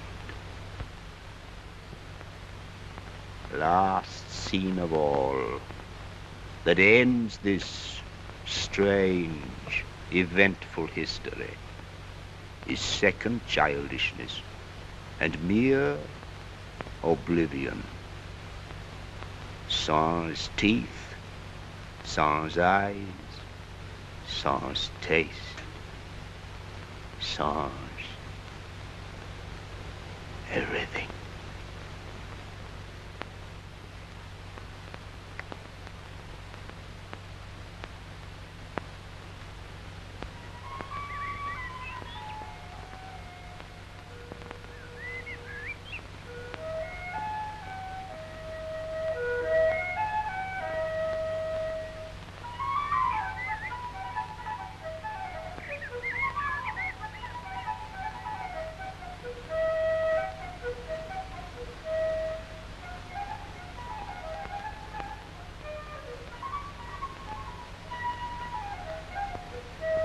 If that you were the good Sir Roland's son, as you have whispered faithfully you were, be truly welcome hither. Good old man, thou art right welcome as thy master is.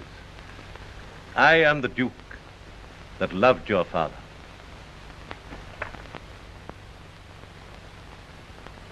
Seen him since? Sir, that cannot be. But look to it.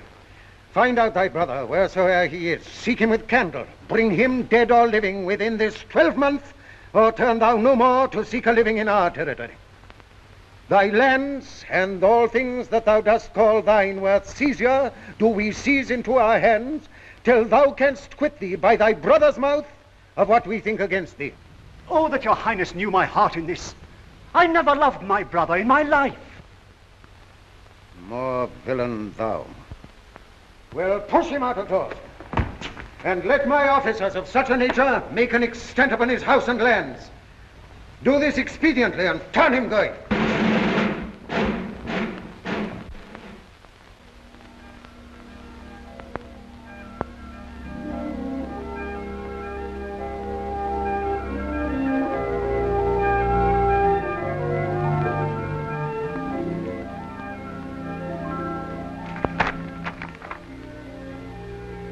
Hang there my verse in witness of my love.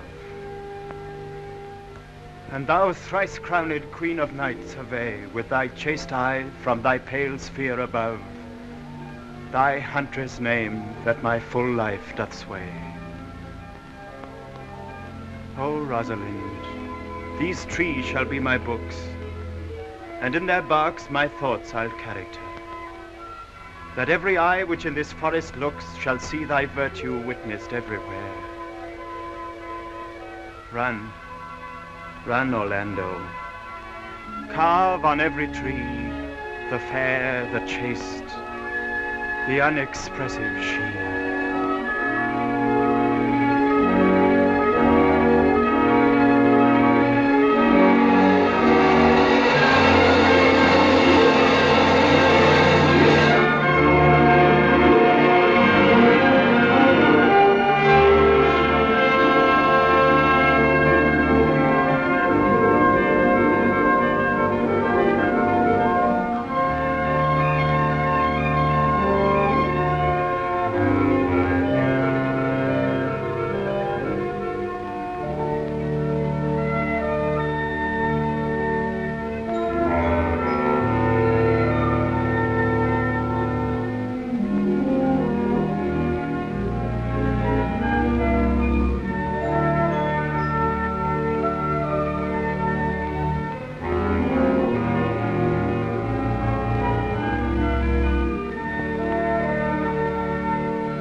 Western Inn, no jewel is like Rosalind. Her worth being mounted on the wind, through all the world bears Rosalind. All the pictures fair as line are but black to Rosaline. Let no face be kept in mind but the fair of Rosaline. I'll rhyme you so 8 years together. Oh. Dinners and suppers and sleeping hours accepted. Out with it. For a taste. If a heart do lack a hind, let him seek out Rosaline. Oh, stop! If the cat will after kind, so be sure will Rosaline. Oh, Winter garments must be lined, so must slender Rosaline. Sweetest nut hath sourest rind, such a nut is Rosaline.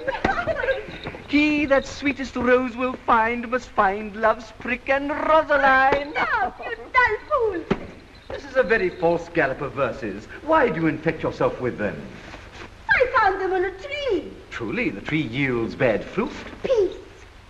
Helen's cheek, but not her heart. Cleopatra's majesty. Atalanta's better part. Sad Lucretia's modesty. Thus Rosalind of many parts by heavenly synod was devised, of many faces, eyes, and hearts, to have the touches dearest prized. Heaven would that she these gifts should have, and I to live and die her slave. Most gentle, perfect. Oh, now, best friend. Shepherd, go off a little. Shepherd, go off a little. Go with him, sirrah.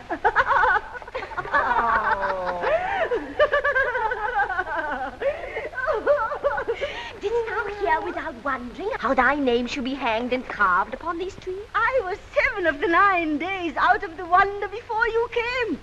Look here what I found on a palm tree. I was never so berhymed since Pythagoras' time, when I was an Irish rat, which I can hardly remember. Trow you who has done this? Is it a man?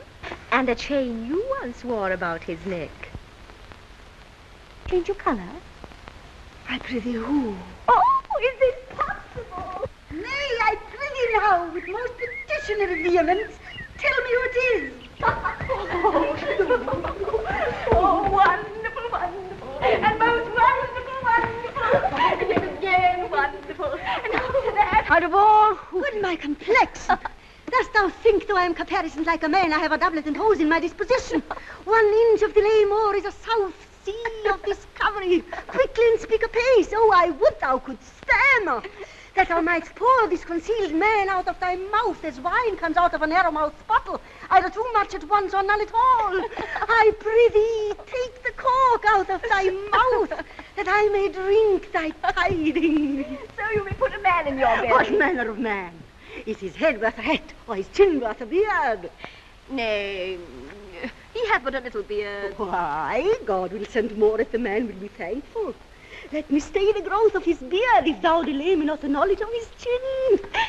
It is? Who? Young. Young who? Orlando.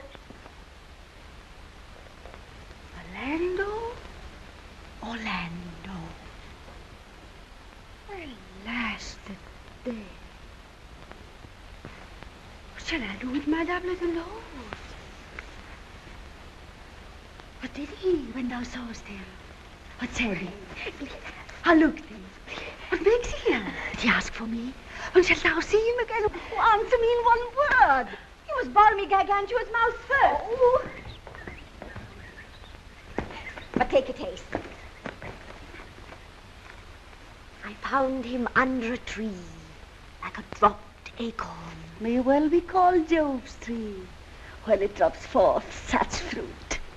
There lay he, stretched along like a wounded knight. Though it be pity to see such a sight, it well becomes the ground. Cry holler to thy tongue, I prithee. Thou bring'st me out of tune.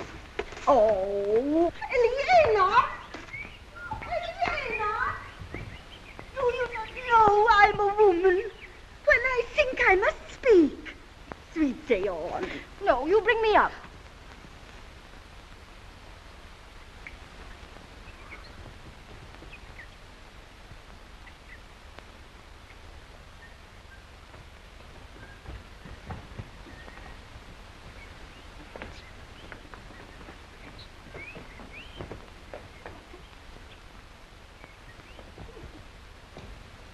I thank you for your company.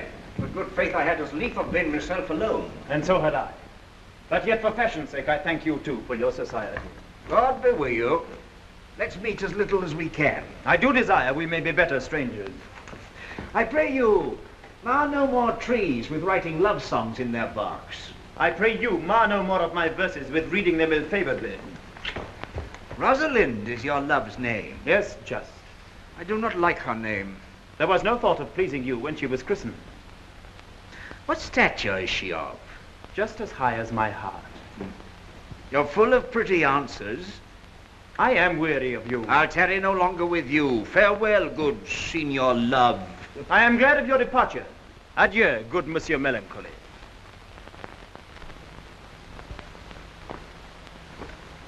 Hiya, Forrester, do you hear?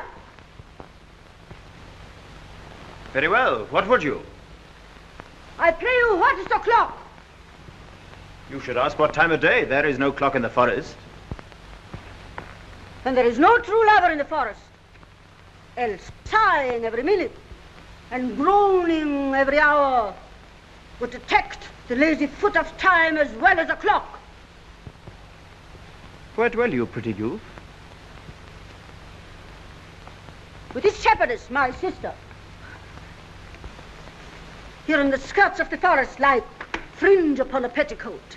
Your accent is something finer than you could purchase in so removed a dwelling. I have been told so of many. But indeed an old religious uncle of mine taught me to speak. He was in his youth an inland man, one that knew courtship too well, for there he fell in love. I've heard him read many lectures against it, and I thank God I'm not a woman to be touched with so many giddy offences. Can you remember any of the principal evils that he laid to the charge of women? I pray thee recount some of them. No. I will not cast away my physic, but on those that are sick.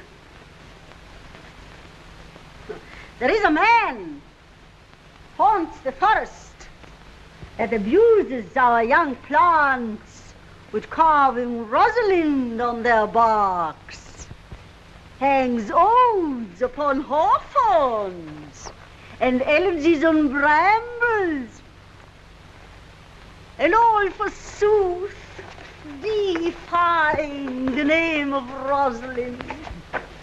If I could meet that fancy-monger, I would give him some good counsel, for he seems to have the quotidian of love upon him. I am he that is so love-shaked. I pray you tell me your remedy.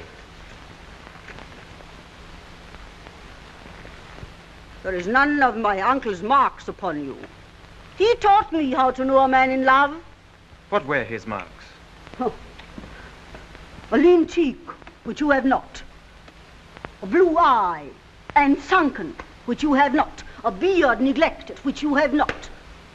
Then your hose should be ungartered, your bonnet unbanded, your sleeve unbuttoned, your shoe untied, and everything about you demonstrating a careless desolation. But you are no such man. You are rather point device in your accoutrements, as loving yourself than seeming the lover of any other. I swear to thee, youth, by the white hand of Rosalind, I am that he, that unfortunate he. But are you as much in love as your rhymes speak? Neither rhyme nor reason can express how much.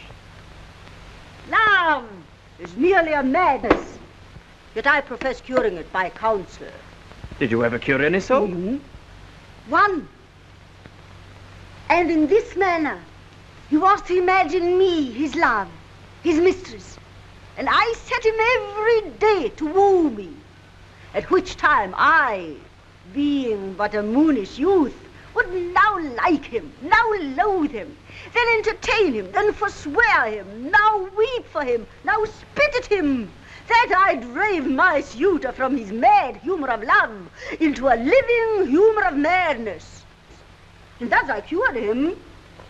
And this way will I take upon me to wash your liver as clean as a sound sheep's heart, that there shall not be one spot of love in it. I would not be cured, youth. But I would cure you, if you'd but call me Rosalind, and come every day to my cot to woo me. Now by the faith of my love I will. Tell me where it is. Go with me and I'll show it you. And by the way, you can tell me where in the forest you live. Will you go? With all my heart, good youth. Nay, you must call me Rosalind. Rosalind. Oh, sister, will you go?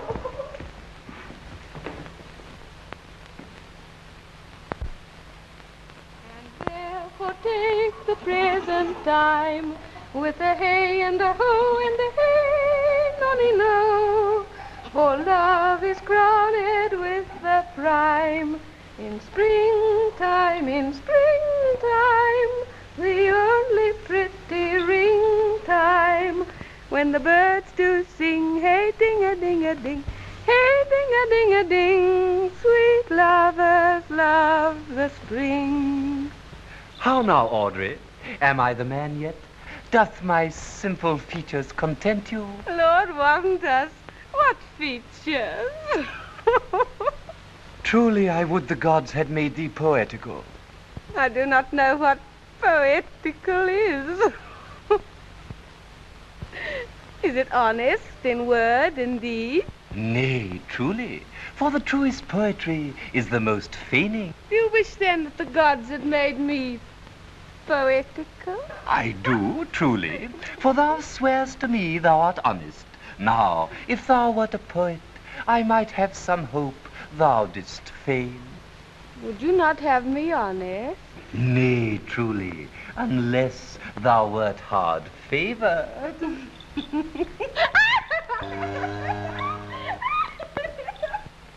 Never talk to me, I will weep. You, I presume. But yet have the grace to consider that tears do not become a man. But have I not cause to weep? As good a cause as one would desire. Therefore weep. His very hair is of dissembling color, Even browner than Judas's. Mary, his kisses are Judas's own children. His hair is of a good color. An excellent color. Your chestnut was ever the only color. And his kissing is as full of sanctity as the touch of holy bread. The very ice of chastity is in them. But why did he swear he would come this morning and comes not? Nay, certainly, there is no truth in him. Not true in love? Yes, when he is in. But I think he's not in. You have heard him swear downright he was. Was is not is. Besides, the oath of a lover is no stronger than the word of a tapster. He attends here in the forest on the Duke, your father.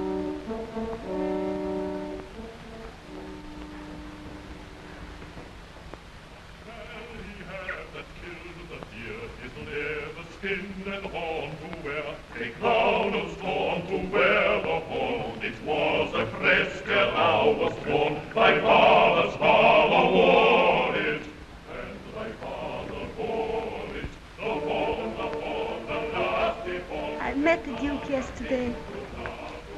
He asked me of what parentage I was. I told him of as good as he. He laughed and let me go. But what talk we of fathers when there is such a man as Orlando? Mistress and master, if you will see a pageant truly played between the pale complexion of true love and the red glow of scorn and proud disdain, go hence a little, and I shall conduct you. Oh, come, let us remove. The sight of lovers feedeth those in love.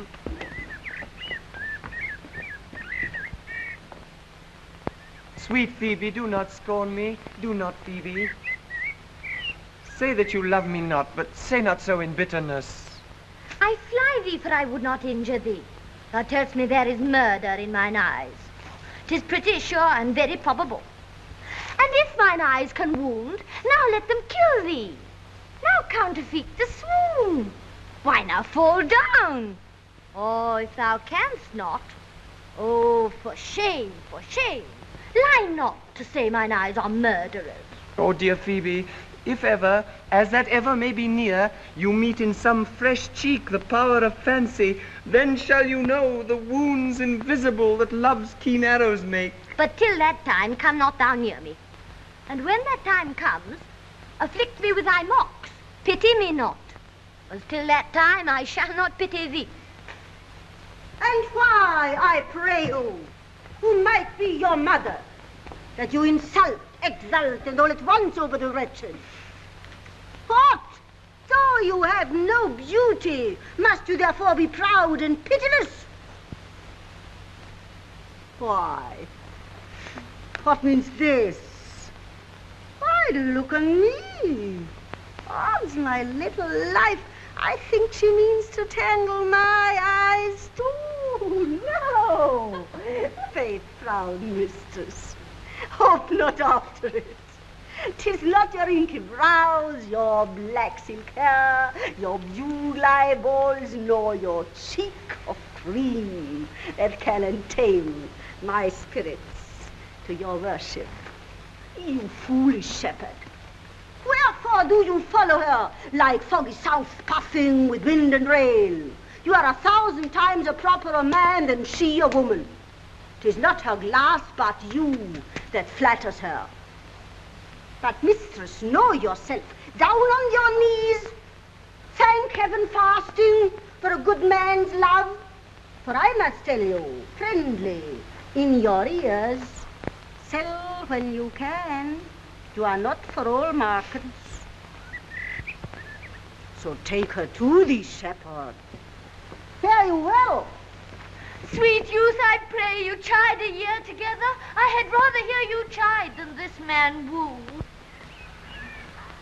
I pray you do not fall in love with me, for I am falser than vows made in wine. Besides, I like you not. Come, sister, let us go.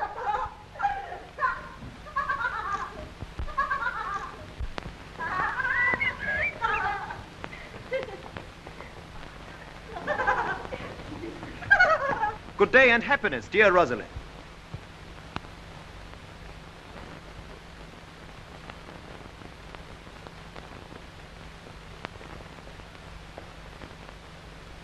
Good day and happiness, dear Rosalind.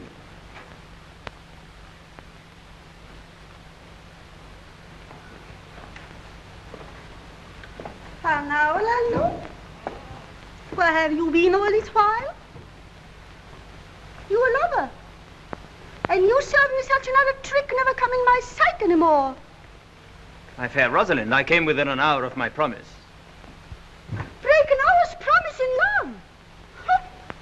He that will divide a minute into 1,000 parts and break but a part of 1,000th part of a minute in the affairs of love. It may be said of him that Cupid hath clapped him on the shoulder, but I'll warrant him heart whole. Pardon me, dear Rosalind. Nay, and you be so tardy, come no more in my sight. I had as lief be a wood of a snail. Of a snail? Aye, of a snail. For though he comes slowly, he carries his house on his head. A better jointure, I think, than you make a woman. Besides, he brings his destiny with him. What's that? Oh, Virtue is no horn maker, and mine Rosalind is virtuous. and I am your Rosalind. Come, woo me, for now I am in a holiday humor and like enough to consent. What would you say to me now? And I were your very, very Rosalind. I would kiss before I spoke. Nay. You were better speak first. Very good orators, when they are out, they will spit. And for lovers lacking matter, the cleanliest shift is to kiss. Who could be out being before his beloved mistress? Marry, that should you if I were your mistress. Am not I your Rosalind? I take some joy to say you are, because I will be talking of her. Well, and in her person, I say, I will not have you. Then in mine own person, I die. No, Faye. Die by attorney. The poor world is almost 6,000 years old. And in all this time, there was not any man died in his own person, in a love cause. Men have died from time to time, and worms have eaten them from time to time, but not for love. I would not have my right, Rosalind, of this mind, for I protest her frown might kill me. No. By this hand, it will not kill a fly. But come, now I will be your Rosalind in a more coming on disposition. And ask me what you will. I will grant it. Then love me, Rosalind. Yes, Faith, will I. Fridays, Saturdays, and all days. And wilt thou have me? Aye, and 20 such. What sayest thou? Are you not good? I hope so. What then? Can one desire too much of a good thing? Sister! Sister, you shall be the priest and marry us. Give me your hand, Orlando. What do you say, sister? Pray thee, marry us. I cannot say the words. You must begin. Will you, Orlando, have to wife this Rosalind? Go to. Will you, Orlando, have to wife this Rosalind? I will. Aye, but when? Why, now, as fast as she can marry us. Then you must say, I take thee, Rosalind, for wife. I take thee, Rosalind, for wife. I do take thee, Orlando, for my husband.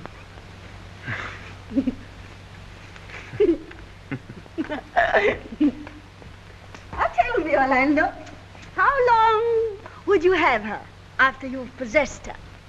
Forever and a day. Say a day without the ever. Oh, no, Orlando. Men are April when they woo, and December when they wed. Maids are made when they are maids. But the sky changes when they are wives. But will my Rosalind do so? By my life, she'll do as I do. Oh, but she is wise. She's wise. But the wise are the wayward. For these 2 hours, Rosalind, I will leave thee. Alas, dear love, I cannot lack thee 2 hours. I must attend the Duke at dinner. By 2 o'clock I will be with thee again. Aye? Go your ways, go your ways. I knew what you would prove. My friends told me as much, and I thought no less. That flattering tongue of yours won me. 'Tis but one more cast away. And so come death. 2 o'clock is your hour. Aye, sweet Rose. By my troth, and in good earnest, and so God mend me, and by all pretty oaths that are no dangerous, if you break but 1 jot of your promise, or come 1 minute behind your hour, I will think you the most pathetic to break promise, and the most hollow lover, and the most unworthy of her you call Rosalind. Therefore beware and keep your promise. With no less religion than if thou wert indeed my Rosalind. So adieu. Adieu.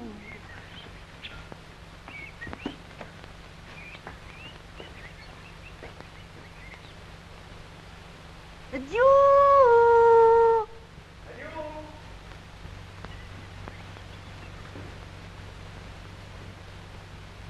Adieu.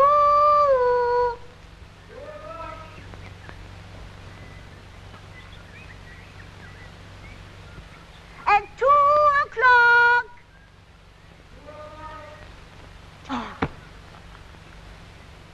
At 2 o'clock.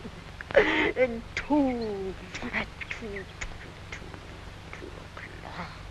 2 o'clock. At 2 o'clock.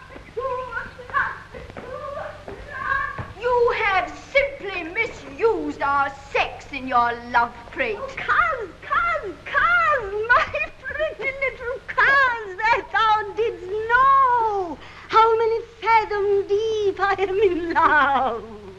Oh, but it cannot be sounded. My affection hath an unknown bottom, like the Bay of Portugal. Rather bottomless. Oh, I'll tell thee, Aliena, I cannot be out of the sight of Orlando. Oh, I'll go, find a shadow, and sigh till he comes. And I'll sleep.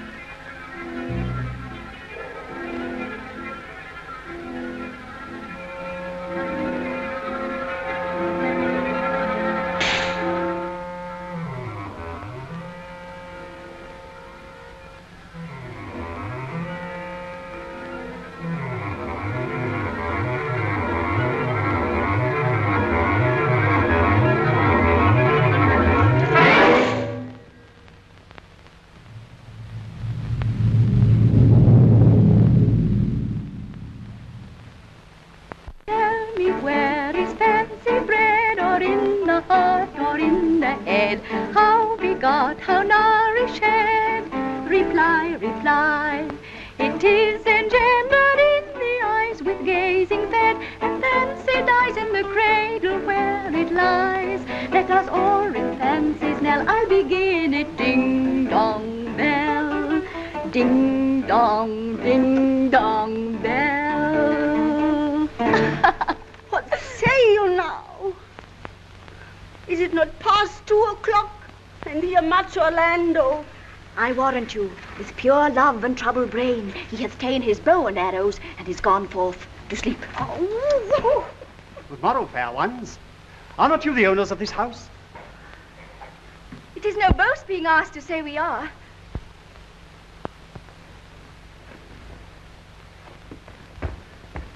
Orlando doth commend him to you both. And to that youth he calls his Rosalind, he sends this blood-stained napkin. Are you he? I am. What must we understand by this?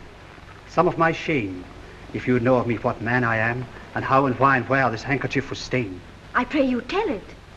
When last young Orlando parted from you, he left a promise to return again within the hour. And pacing through the forest, lo what befell. Under an oak, a wretched, ragged man lay sleeping on his back. About his neck, a green and gilded snake had wreathed itself. But suddenly seeing Orlando, it unlinked itself and slipped away into a bush, under which bush's shade a lioness lay crouching, head on ground, with cat-like watch, when that the sleeping man should stir. This seen, Orlando did approach the man, and found it was his brother, his elder brother. Oh, I've heard him speak of that same brother, and he did render him the most unnatural that lived amongst men. And well might he so do, for well I know he was unnatural. But for Orlando, did he leave him there? Twice did he turn his back and purposed so, but kindness, nobler ever than revenge, made him give battle to the lioness, which quickly fell before him, in which hurtling from miserable slumber I awaked. Are you his brother? Was you he rescued? Was you that did so oft contrive to kill him? Was I, but 'tis not I. I do not shame to tell you what I was, since my conversion so sweetly tastes being the thing I am. But for this blood-stained napkin? By and by.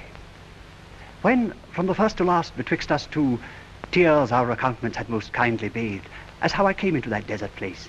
In brief, he led me to the gentle Duke, who gave me fresh array and entertainment, committing me unto my brother's love, who led me instantly into his cave, there stripped himself, and here upon his arm the lioness had torn some flesh away, which all this while had bled. And now he fainted, and cried in fainting upon Rosalind. Oh, why, how now, Ganymede? Sweet Ganymede. Many will swoon when they do look on blood. There is more in it. Cousin, Ganymede. Look, he recovers.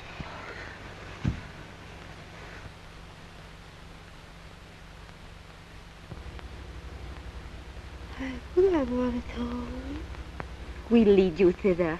I pray you, will you take him by the arm? Be of good cheer, youth.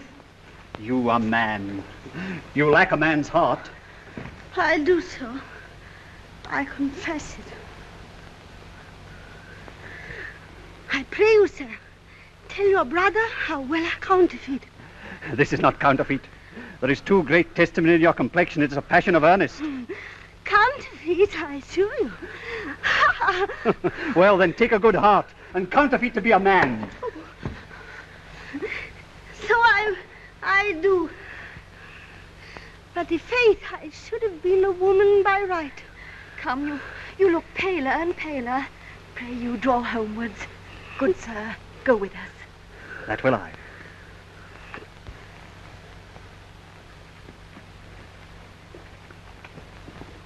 Counterfeit, I assure you.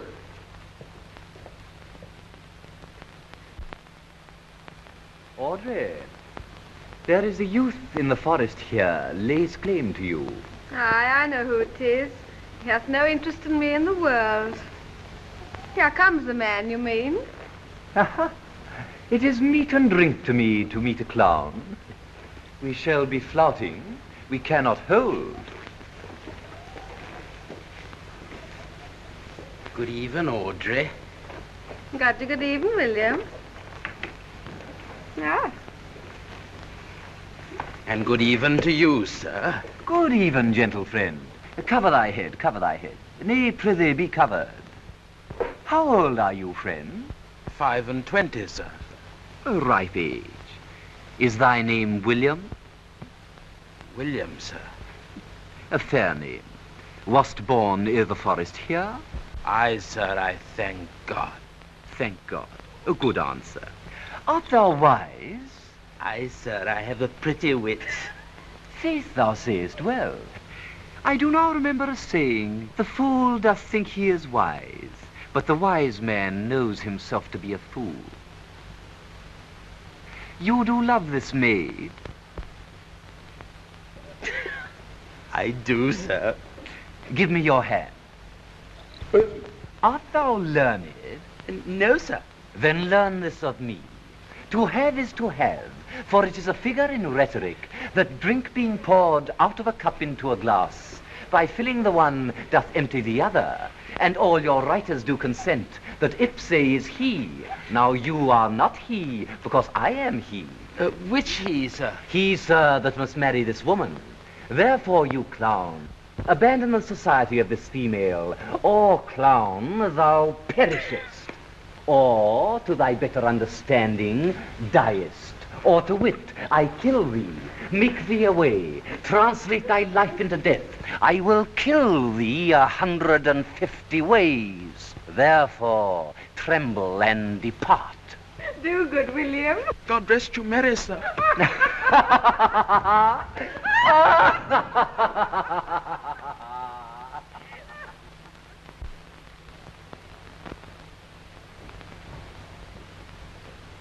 Is it possible that on so little acquaintance, that but seeing Eleanor you should love her, and loving woo and wooing she should grant? Neither call in question my sudden wooing nor her sudden consenting. But say with me, I love Eleanor. Tell me where is fancy bred, or in the heart, or in the head? How be God, how love is shed? Reply, reply, reply, reply. Let your wedding be tomorrow. Thither will I invite the Duke and all his contented followers. Go you and prepare Eleanor.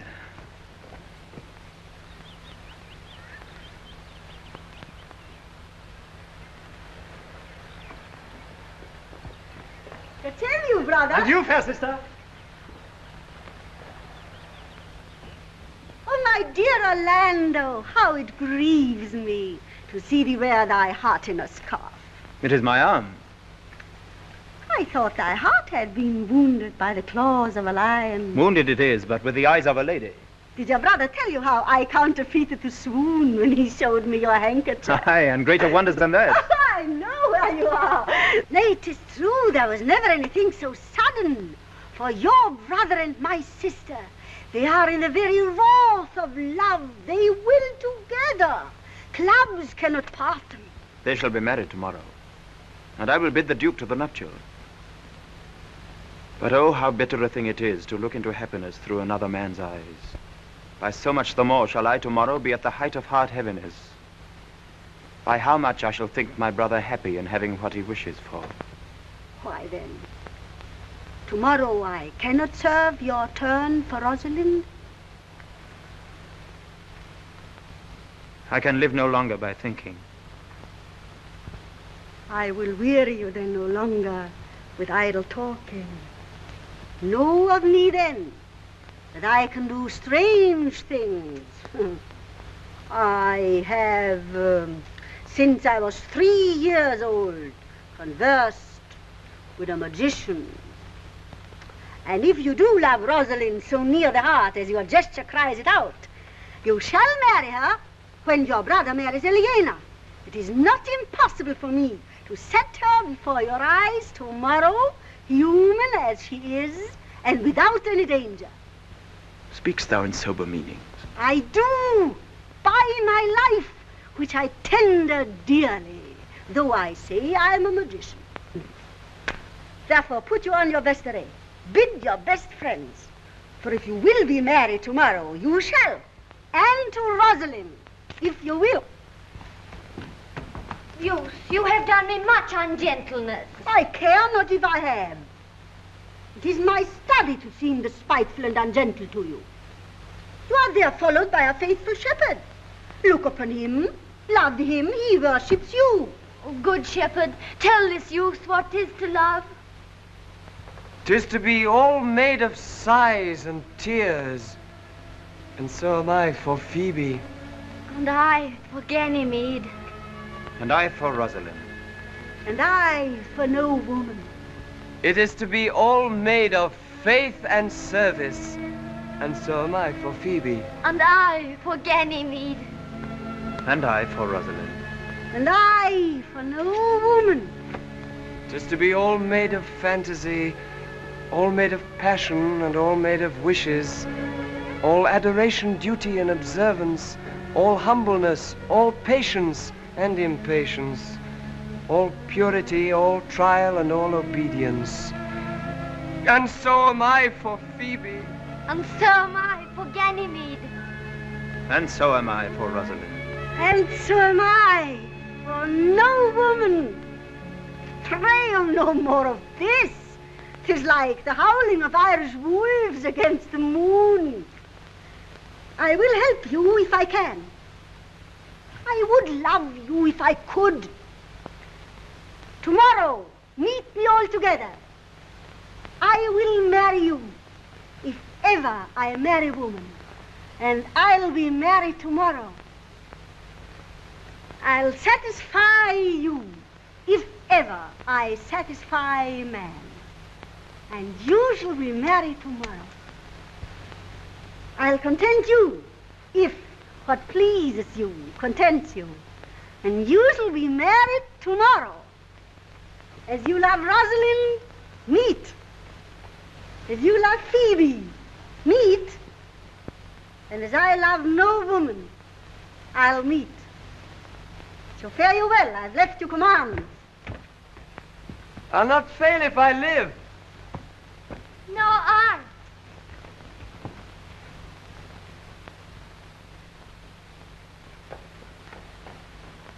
Nor I.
Thy daughter.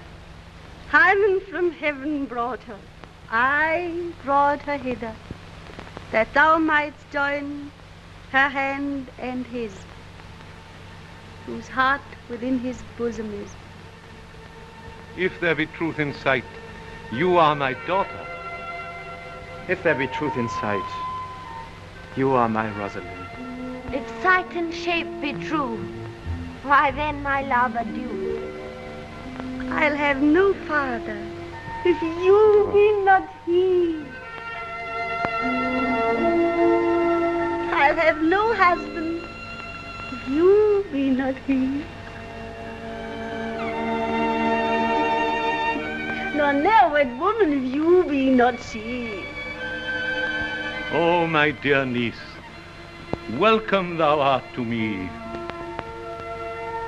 Even daughter welcome in no less degree.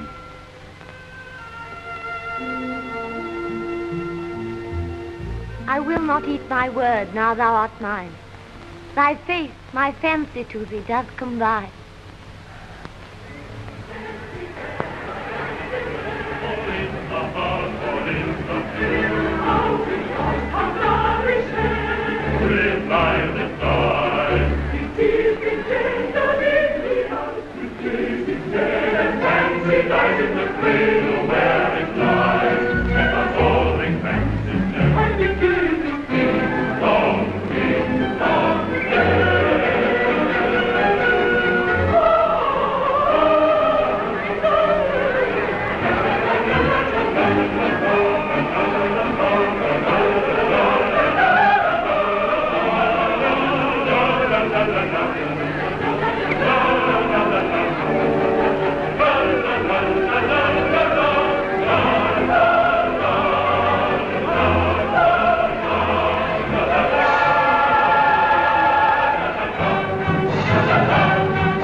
let me have audience for a word or two. Duke Frederick, hearing how that every day men of great worth resorted to this forest, addressed a mighty power which were on foot in his own conduct, purposely to take his brother here and put him to the sword. And to the skirts of this wild wood he came, where, meeting with an old religious man, after some question with him, was converted both from his enterprise and from the world, his crown bequeathing to his banished brother, and all their lands restored to them again that were with him exiled.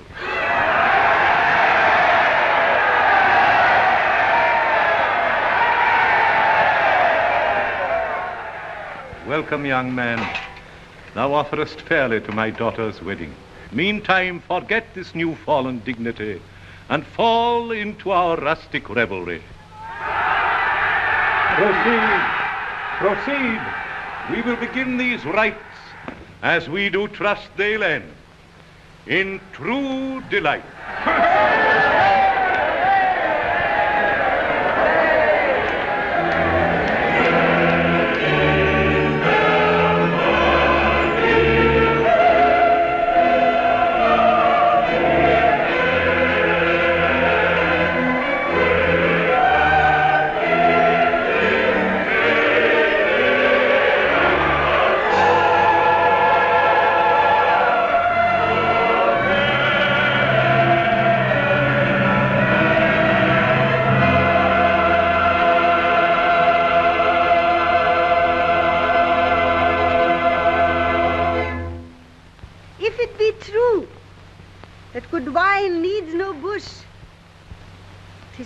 A good play needs no epilogue. Yet to good wine they do use good bushes, and good plays prove the better by the help of good epilogues. What a case am I in then, that am neither a good epilogue nor cannot insinuate with you in the behalf of a good play.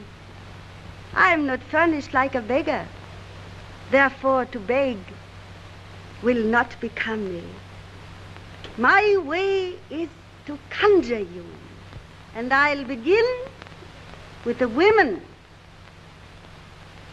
I charge you, O women, for the love you bear to men, to like as much of this play as please you. And I charge you, O men, for the love you bear to women, that between you and the women the play may please